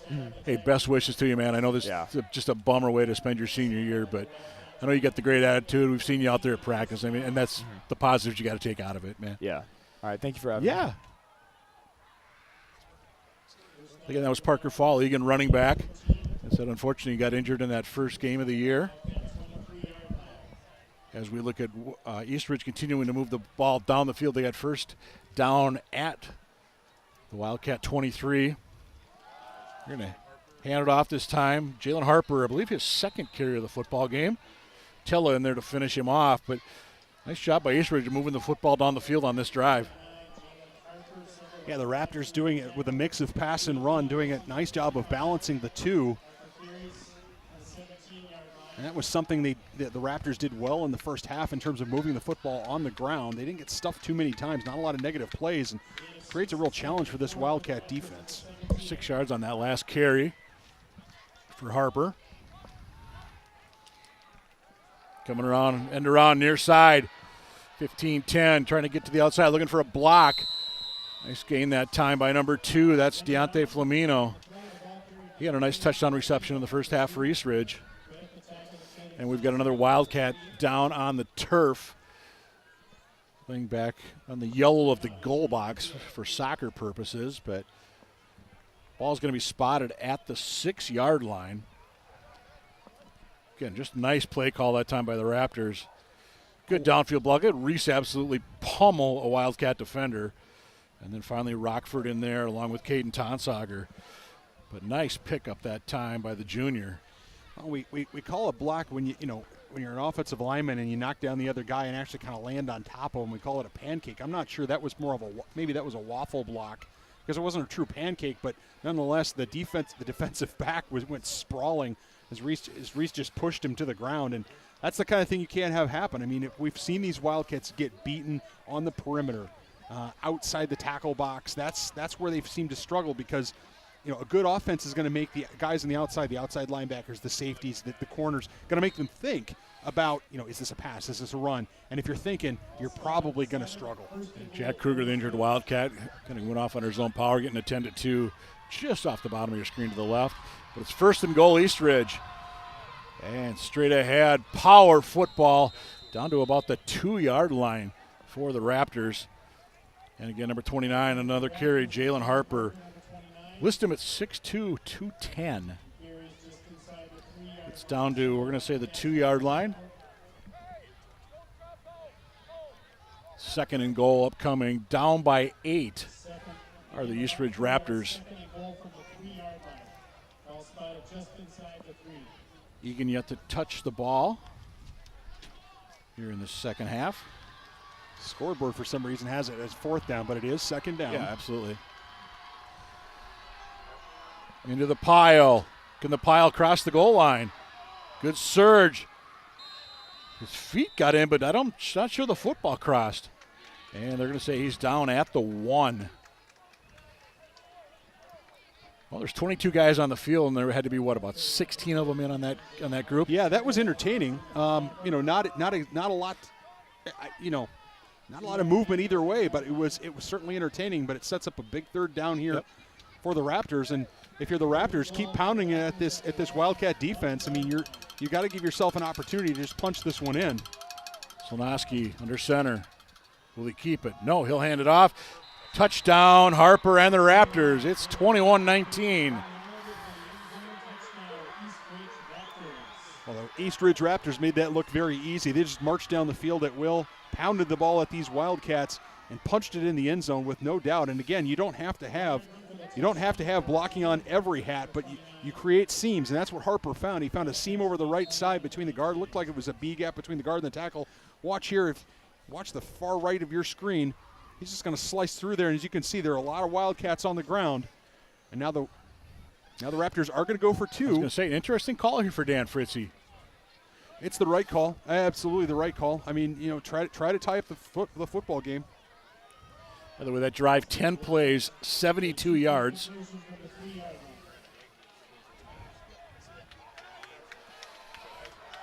Going for the tie are the Raptors. Straight ahead. 2 points more for the Raptors, and we are tied at 21. Zlanoski, I believe that might be his first carry of the game tonight. I think you're right, Mike. But he gets the 2-point conversion. Again, just a nice call, good blocking. Can't tell who that was that pancaked the Wildcat there on the kickout, but very nicely done by the East Ridge Raptors. And 21 all. As we 7:42 to go in quarter number 3 here on ETV. Again, you're home for Wildcat Sports. Again, big soccer games last night. Those will be up on the ETV YouTube channel. Volleyball, they beat Apple Valley last night. I saw 3 sets, and they'd knocked off Lakeville South in 5 earlier this week, so that was a big win for them. Yeah, they are in the Apple Valley Invitational Tournament this weekend, and then next week I think they have Burnsville, if I'm not mistaken. And then, of course, tomorrow, starting at noon, ETV is going to have coverage of boys and girls soccer as the Wildcats take on Waconia starting at noon. The girls' game is at noon. The boys' game is at 2 o'clock p.m. right here on ETV. Brooklyn Evans, number 11. George Anderson, number 2, back for the Wildcats. Ryerson to kick off. Will he reach the end zone? This ball will not be returnable. Hits the end in Eagan in the end zone. Cats at their own 20-yard line for the first time this half. George Anderson and the Wildcats, just long drives for 2 of them in that opening half. They went 90 and 80, and then, of course, Brooklyn Evans busted that run for 74 to get the Cats up by 8 at the half. Well, we're going to see what kinds of adjustments that the Raptors have made here at halftime. Obviously, you know, it's not that they were being completely run over by the Wildcats, but the Wildcats were having real success, and the Raptors obviously can't allow that to continue. Kep. Schwam, 35. That'll be a first down. Wildcats out to the 36, 16 yards. Carson Schwam on the run. Well, everybody bid on the dive back. Everybody thought that was where it was going. Schwam did a nice job of pulling that out and bouncing it around the end. And he was one missed block, or one missed tackle away from taking that to the house, Mike Cook. So as you can see, that looked like the Raptors were going with 4 down linemen. Now, of course, they switch into 3 down linemen, but it looks like they had 4 for that first down play. Straight ahead, Tonsager gets a couple of yards maybe on that one. I want to go back to Carson Schwam for a second. He's an aspiring rapper.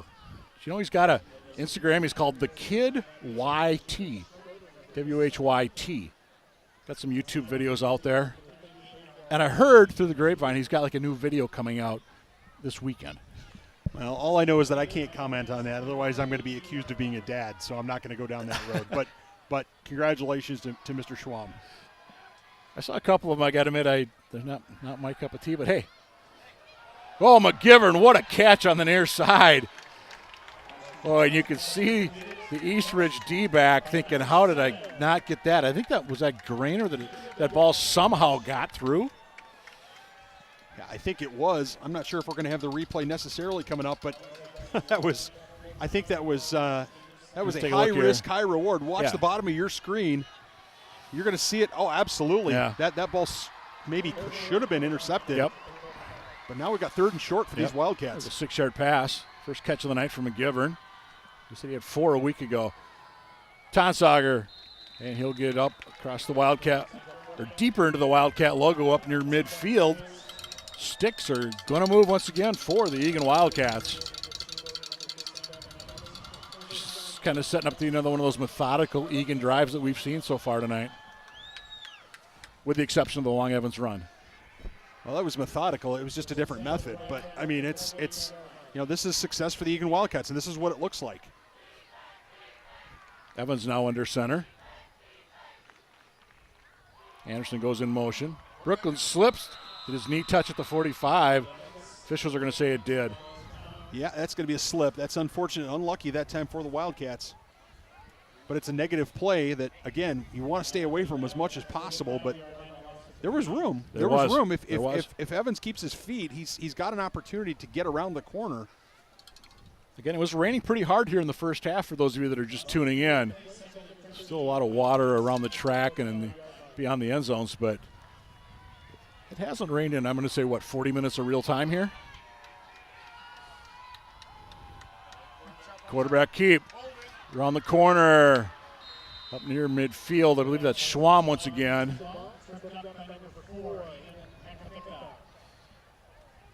Going to be a 2-yard pickup. Well, they had lost yardage on first down. Mike, Check, so you're right. Yeah, I think it's going to be about a 6-yard pickup. It's going to create about a third down and about 6 or 7.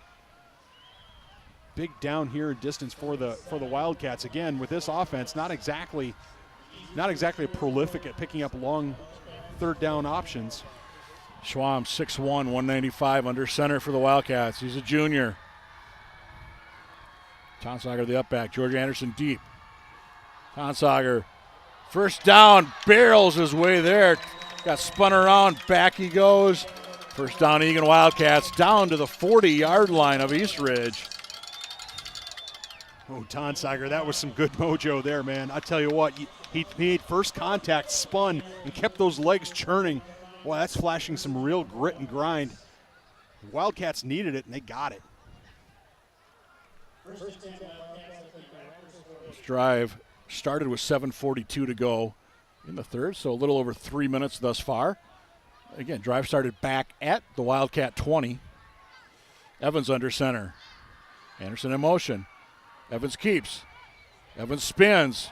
Foot loses the football. Ball still loose. I think the Cats were able to jump on that one, fortunately, but Jalen Reese had a great opportunity for East Ridge. I think Anderson, looks like he might have been the one to come up with it for the Wildcats.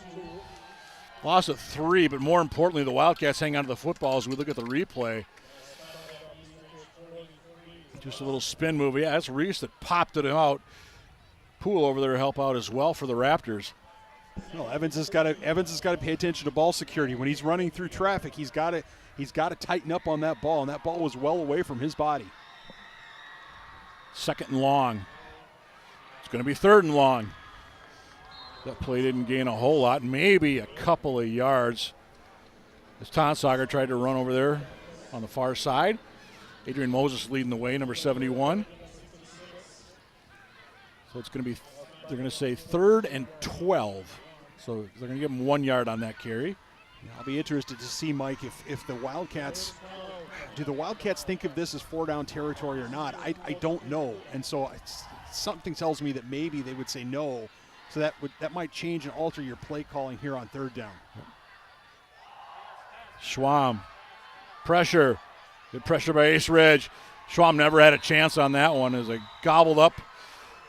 Again, where have we called that name tonight? Jalen Reese, and where have we called the other name? Will Corrigan.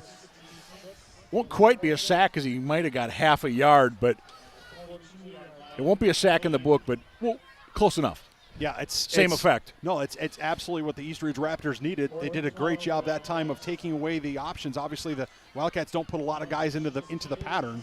Nobody back right now for East Ridge. High snap. Punt did get away, and it's going to trickle out of bounds at about the 24-yard line. So 18-yard kick. East Ridge is going to take over with 2:18 to go in the third quarter in a tie football game. Fun evening of football here in Wildcat Stadium, where the Wildcats, they only have one more home game in the regular season. That's October 7th. That'll be homecoming as Hopkins makes the trek down to Wildcat country. Hopkins they are struggling a lot this year. In fact, East Ridge pounded them a week ago, 54-6. East Ridge, they get Woodbury at home next week. Big battle over there on the east side of the Metro. Nice little screen pass that time. Out to Reese. Is it going to be enough for a first down? They're going to say he is just a hair shy. I like that call, though, on first down, just a safe play. It's a safe play, but it was well executed. Really, look, Reese can catch the ball and he can run, but really what made that play work was the blocking downfield. The East Ridge wideouts, or the wide players, did an excellent job framing up the defensive backs and sticking on their blocks. And let's face it, you give that guy, you give him enough of a running start, he's going to make yards. A little under a yard to go on second down. Some would say this is almost a free play for East Ridge. See if Slonoski tries to go deep on one. And we've got a whistle everywhere because is it going to be a delay game or did they get the timeout in time? They are. Seems to be a little confusion out there. Yep, timeout, East Ridge. That'll be their first timeout of the second half. And I know Eagan had one of those, I think our last game we did, and we thought, that's one of those timeouts you might be wishing you had late in this football game. Well, it certainly could be. At the same time, taking an extra 5 yards you don't need to take here Correct. is, might, I won't say kill your drive because it's only second down and 6, but it's certainly not something you want to do. What's interesting to me is that in the Raptors, this is, I think, the second delayed game penalty they've had tonight. They've also had a false start because of some shifting that was going on. And so, those are mental things, right? Those aren't physical mistakes or physical challenges. Those are mental challenges, and the communication just has to be a little bit better, a little bit clearer, or cleaner, or faster. And that's something that Coach Fritzy will clean up. So you saw on the top of your screen there how short the distance is East Ridge needs to go to get a fresh set of downs. It was just under a minute and a half to go in the third. And that ball nicely thrown right across the middle. Can it go to the house? Jalen Reese. That will be an East Ridge touchdown. 67 yards. Well, he's not just for flat catches in the flat, ladies and gentlemen. He can go all the way down the field. Nicely done. Reese flashing the speed. I think I teased earlier that I don't know what kind of straight line speed he had. And boy, was he listening, because watch this. He's going to come right into your living room. Catches the ball, nobody around him, and watch him turn on the jets. The Air Force recruit.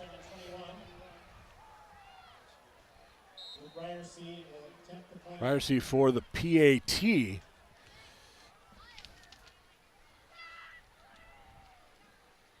Ridge was down 21-13 to start this quarter, and they are now up by a count of 28-21 here at Eagan High School.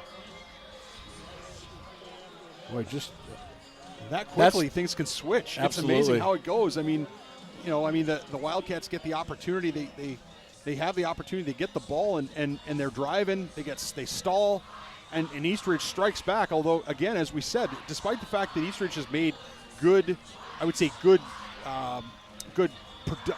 had good productivity on the ground.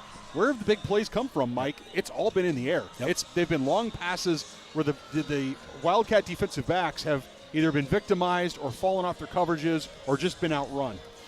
148 yards this quarter for the East Ridge Raptors. And I'm looking at it, and it's actually been a pretty good mix. 108 of that has been via the pass. So it's at 108, I said, out of 148.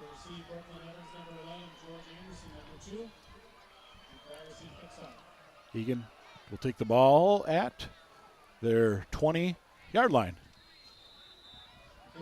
We've said that a few times tonight. And this kicker for East Ridge, Luke Ryers, sophomore.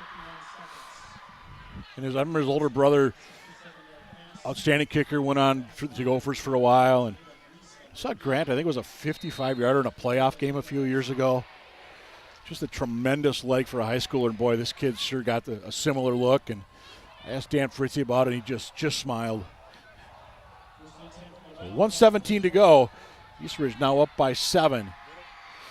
Straight ahead. Pickup of about 7 by number 8, Tonsauger.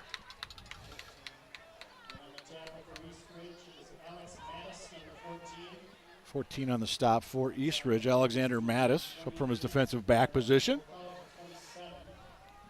So 7 yards on the first carry for Tonsauger. Wildcats have to stick with their game plan, though, Mike. I don't think you make any changes here at all. You just keep grinding and keep pounding and see what kind of good things can happen. Yep. Schwam Schwam is going to be tripped up. Maybe got 1 or 2 as he stretches that 6'1" frame. And it's going to be 3rd down and short for the Wildcats, who do not have to run a play in this quarter. 24 to go in the quarter. Play clock is just under 20, about a 3-second difference. And I would imagine the Cats are just going to sit on this. And it will be a quarter. So that quarter belonged to the Raptors. They get 15 points, and they now have a 28-21 lead as we get set for quarter number 4. And, hey, I want to mention coming up at Eagan High School, the play that goes wrong. The Eagan High School fall play is coming up Thursday, October 13th to Saturday the 15th.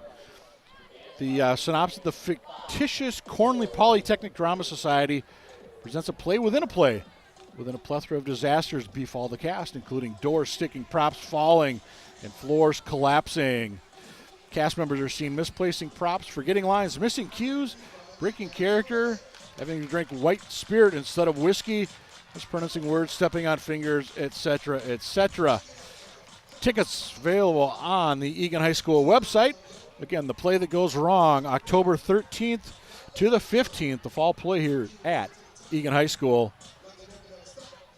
And again, don't forget, coming up on the 29th from 6 to 8 in the high school commons, the dueling pianos. All proceeds going to the Unified Movement here at Eagan High School. That's the group that promotes social inclusion by bringing together students with and without disabilities for an inclusive high school experience. Straight ahead, first down Wildcats. Couldn't quite break the tackle. Was Schwam. I like that, just straight up right behind Javon Hanna. Okay. I'm gonna get in trouble here, Mike. But the reality of it is that's fantastic. As a former offensive lineman, I'll tell you right now, there is nothing better than running a quarterback sneak, imposing your will on the other side, and not only getting the 1 or the 2 you need, but 15, right, 14. I mean, that's absolutely magnificent. Well, he ran right over Aiden Makovica. Wow. At one point. Hope I didn't butcher that name too much. Fresh set of downs early, quarter 4, Cats down by 7. Evans, nice read that time by the East Ridge defense as Evans maybe falls forward, picks up a couple of yards. Bottom of that pile, Spencer Mather, number 68. 2-yard pickup, we're going to say, for Evans. Wildcats have some real weapons at their disposal. What we have not seen yet tonight, though, Mike, is using that pitch. We have not seen a true triple option yet, but as long as they're grinding it out between the quarterback and the dive back, what do you need the triple option for? Well, and you heard Parker Fall up here to start the third quarter, filling in, and he said the pitch might be coming. Not on that play. Don't need it. Nope. I mean, if you're going to get on second down, if you're going to get almost 7 yards on second down, you'll take that all day. 6 yards that time on the carry. Jack Hansen leading the way, number 83, the big tight end for the Wildcats. They list Jack at 6'4", 250. And he's a kicker at 6'4", 250. Well, it's important to be a Renaissance man, Mike. Yes, right? absolutely. It's important to be a man of many talents. Absolutely.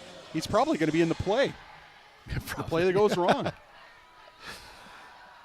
3rd and 2 from midfield for the Wildcats. Eastridge, did they jump? Nope, they got back.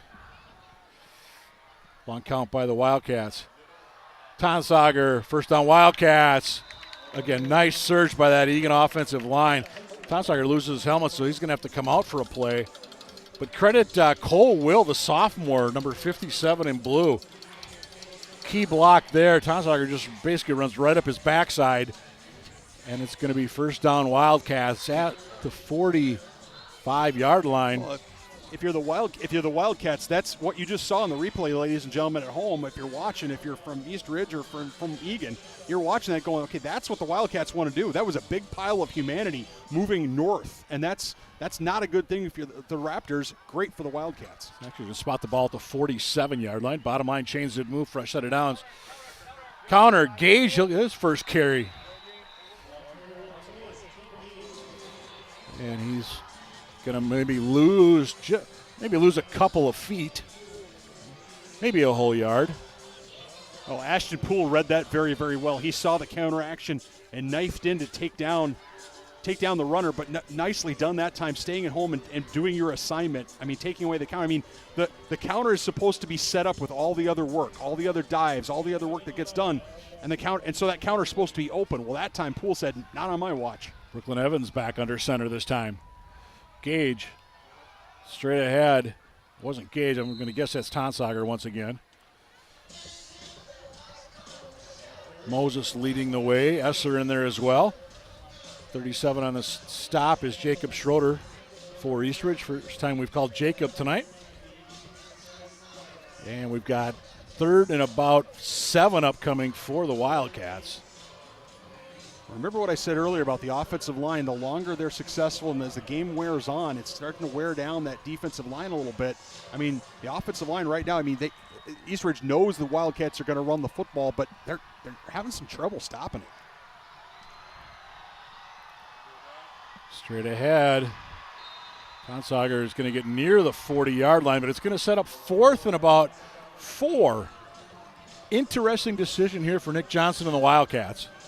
Well, given how they've run the football, I'm not sure it's a hard decision. It is. You're right, Mike. It's an interesting decision, but I don't think it's overly hard. I mean, this is a situation where you need to punch this ball. You need to get a first down. It's 4-down territory, and this is you wouldn't say the ball game, but it's huge for these Wildcats. And based on the way they've run the football, you could expect that they can have a chance to get this 5 yards. 4th and about 5. The pit is below us. I'm sure they'll let you know if the Cats make it.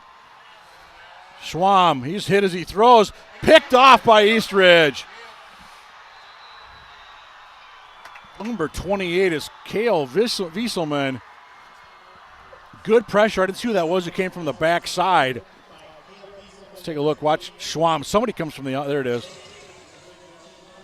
Was that Grainer that came in from the far side? I couldn't pick up on the number, but it was certainly a nice play there by the Raptors. They had pressure on the back, which allowed so Schwamm couldn't really step into that ball and deliver it where he wanted. He floated it, and Wieselman's able to go up and get it. I mean, that was a good play from both sides, both perimeters of the Eastridge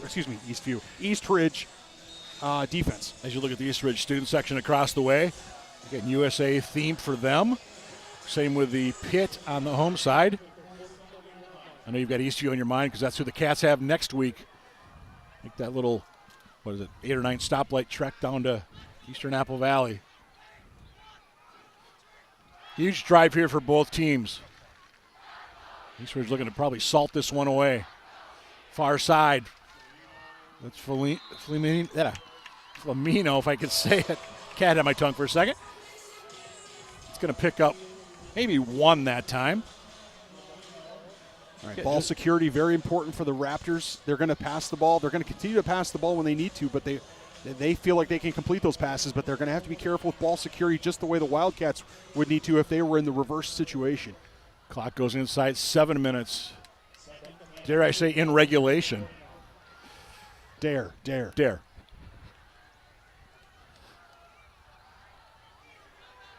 Long count. Far side, Harper. And is he going to be enough to move the sticks? I believe he did. And there go the orange markers, I think. Yep, there they go. They tilted and then they stopped and needed 9. Guess what he got? 9.5? Basically. Fresh set of downs, clock 6:23 and counting. I'm not sure if the Cats can give up another first down. No, the Wildcats are going to have to come up with a stop here. I would sell out on the run at this point. High snap, Harper. Well, it's going to be 2nd and about 2 as Harper just plows his way ahead. 6'2", 210 they list him at. That's 17 yards and 2 carries. Well, the Wildcat inside linebackers have got to get on their horses and they've got to make the tackle. You saw one of the Wildcats there had an opportunity to stop it, stop the runner for a modest gain, and he just missed. He reached and he missed, and he didn't wrap up and he didn't get cloth and he didn't hang on. But right now the Raptors are just going to run it right down the Wildcat defense. if the Wildcat defense doesn't start attacking the line of scrimmage. Harper bounces to the outside. First down and more. And he'll get down inside the red zone. Finally taken out of bounds that time by Jack Kruger, 26 in blue. And this game has metaphorically gone downhill quick. Yeah, downhill just like Harper's running downhill. That's exactly what I'm saying. Absolutely. Well, it's not metaphorical in this case then, is it? Well, it's not officially. Isn't it literal? Yeah, whatever. You know what I meant. I know what you meant. That's Okay. why we're having some fun with you.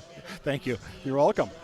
From the 18 for Eastridge after a timeout is taken by, I did not say, I assume the Wildcats took the timeout. Yeah, Wildcats took the timeout there. That was their first of the half.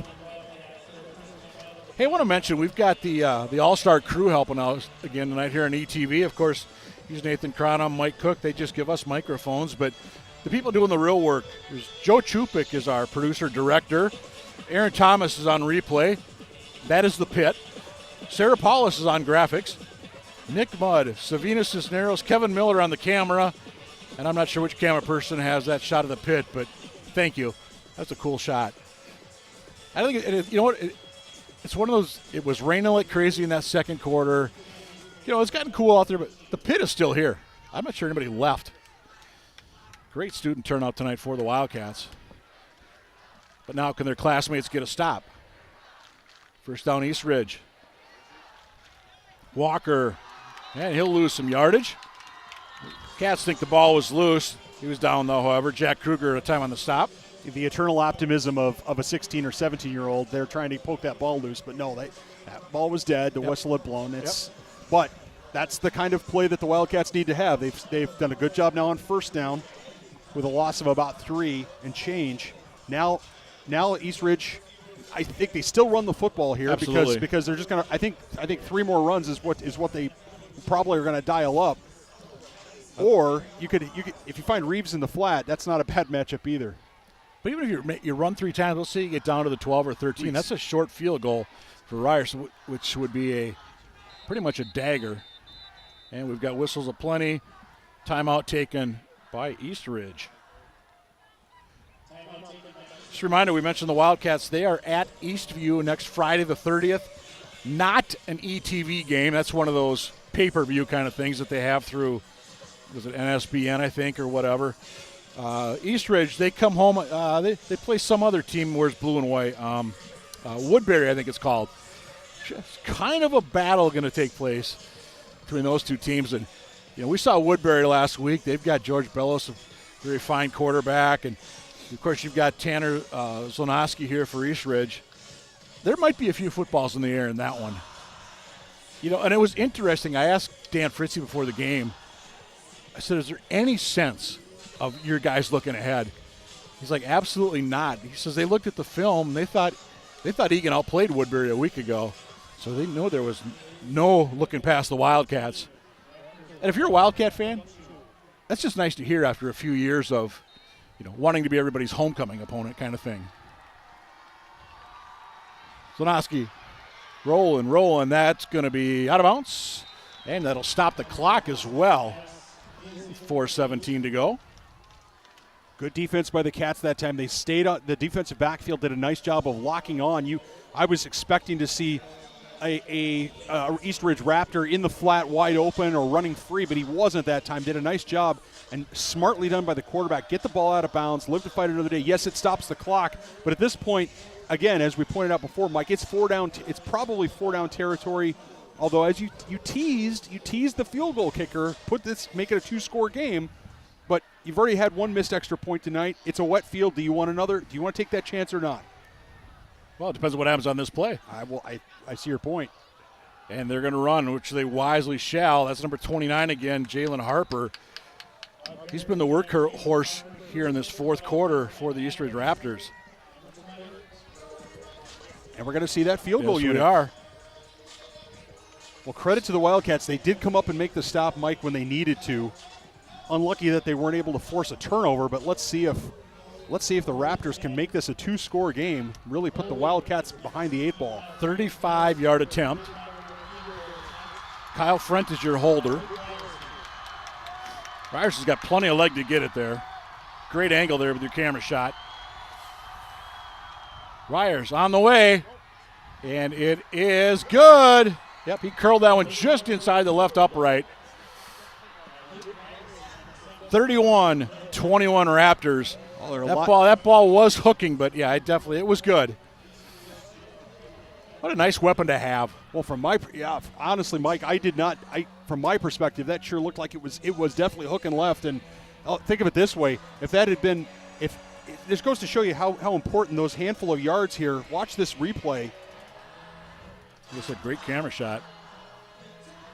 It was hooking. Yeah, well, think of it this way: if it had been another 5 or 10 yards further out, maybe that hooks. Yeah. It continues to hook. Very I don't know. Very well. But that's huge. Obviously, you can't say salts the game away completely, but it sure is going to put Eagan behind the 8 ball here. They're going to need a big special teams play to give them some field position so they can get a quick score. And the pit is still here. USA again, the theme. Well, regardless of win or lose, it's a community event, as we've talked about so many times, Mike. And in the past, there have been so many games where the Wildcats, the pit, have not had a lot to cheer about, not had a lot of good vibes. But the Wildcats competed tonight. They absolutely competed with the East Ridge Raptors. And sometimes you compete, and sometimes it's just not enough on the scoreboard. But that doesn't mean that it's still not a great experience. This one is going to be returnable from the 5. This is Evans. And he'll get out near the 27-yard line.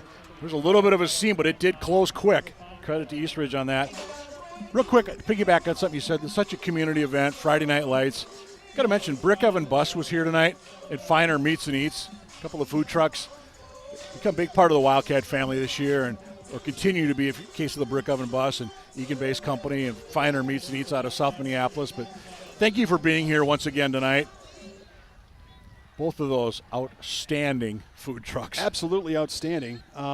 Could certainly use a couple of pizzas to be delivered up to the booth at halftime if anybody from the ladder crew is listening.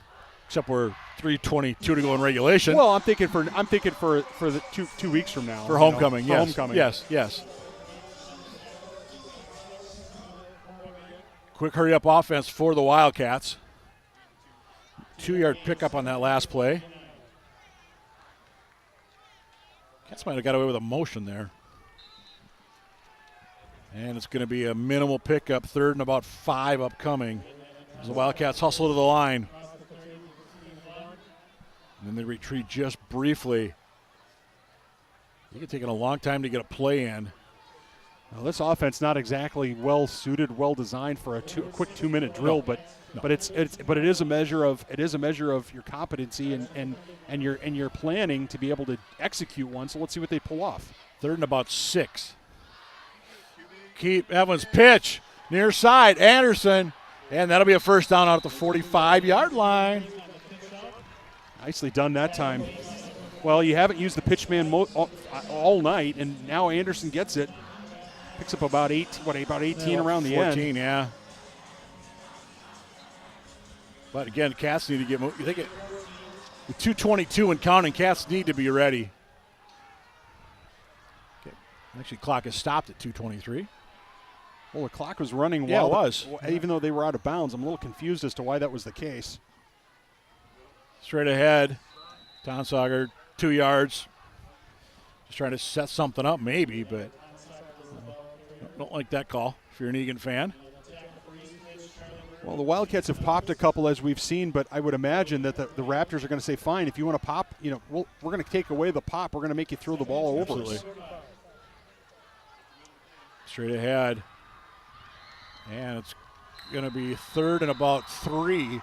Cats still have 2 timeouts.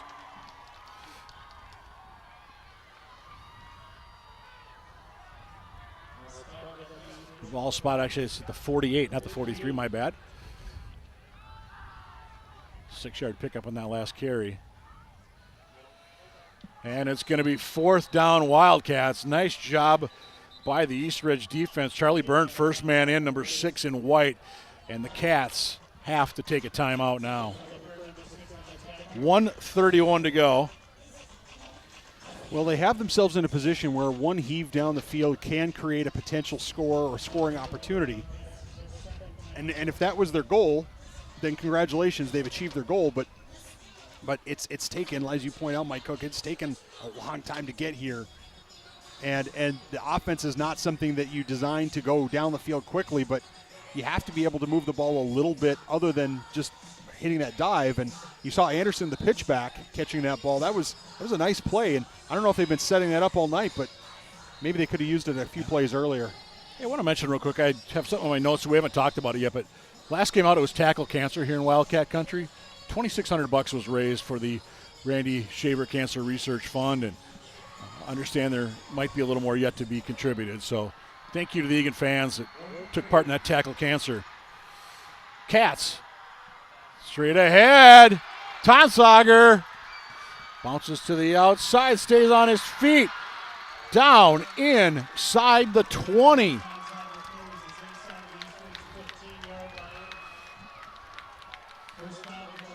Yeah, I think we all saw that play on fourth down. Oh, yeah. Yeah, I mean, that's Straight ahead. Yeah, I mean, I had that in my playbook. Yeah, no problem. 34-yard run for Tonsager. Cats keep it on the ground. 66 seconds to go.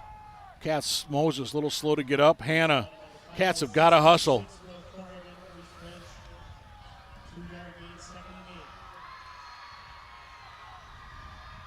Schwam, long count. Schwam, keep. Schwan knocked down. Excellent play that time by Jacob Schroeder for Eastridge. Well, it had to be there. It had to be there. The Wildcats are going to use their final timeout of the half. You have to. And there's a loss of about 2. Yep. Boy, what a play by Schroeder. Well, it had to be. Now, here's a question for you, Mike. You're down by 2 scores. You need 2 scores. Do you kick a field goal now? Are you close enough to kick a field goal now? Now, with Alex Rodman, if Alex Rodman was your kicker last year, I think you probably do. Yeah. But right now, I mean, do you try to kick the field goal and then say, we're going to try to get 3 and then try to – because you're having an onside kick coming either way, and it's not like you're on the 4-yard line. Right. Yeah, I think that's – it's an idea. I guess if it was my call, yes. Well, I mean, I guess the question is, do you have confidence that you can knock down – yeah. It would be a Jack Hansen's your kicker 38-yard field goal. Yeah, which is a 35 maybe, which is probably right about maybe the upper edge of his range.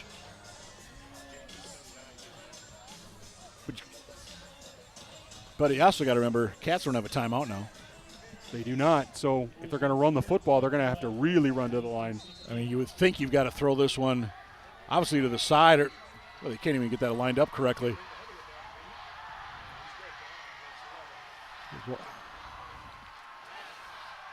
Throwing it up, corner of the end zone. No chance. That ball is overthrown by about 10 yards, but good pressure that time by Eastridge. Schwam had to get rid of that one in a hurry. Yeah, there were defenders in his lap. It's now 4th down, and now I think we're going to see that field goal unit. Yeah, they are. But if Schwam had been able to set up Will Huseman, big number 10 was we saw him catch a big pass against the Park Wolfpack 2 weeks ago. He can definitely haul those in, and go up for it. But Schwab needed more time. So Jack Hansen, this will be 33 yards. Kick is on its way. Kick is good. 1-score game. Onside kick upcoming. Well, we're going to see some excitement regardless of what the result is. I'm going to tell you right now, Mike, I'm happy with what I see from these Eagan Wildcats. They ran a 2-minute drill. Absolutely. And they got down the field. It took them a little longer than I think we all would have liked, but given their offense and where they're at, that's maybe how they had to do it. There's still 40 seconds left in this football game. It is a 1-score game, and that's teams in the past from Eagan would have folded up and gone away. No question. Or thrown the ball, just thrown it up for grabs, but instead the Wildcats are, Hansen, a field goal with room to spare. With room to spare. That was from, you said 35. 33, I think. 33? Going to be official, but again, the pit, they are excited. Well, they should be excited because we're going to see an onside kick. We're going to see if the Wildcats can pull something off here. So who does Eastridge have for their hands team? 40 seconds to go. I'll say it again, in regulation. The bounce. Oh, it ball went right 10 at yards. midfield. It went 10 yards. Who did come up with it? I think it's going to be Jalen Reese. That just seems fitting that Reese comes up with the football to basically seal the deal for the Eastridge Raptors. Hey, it was not a bad onside kick, No. Mike. It took a couple of hops. The Wildcats were there. That's just a great individual effort by the Raptors. And the Raptors are just going to kneel on the ball twice here.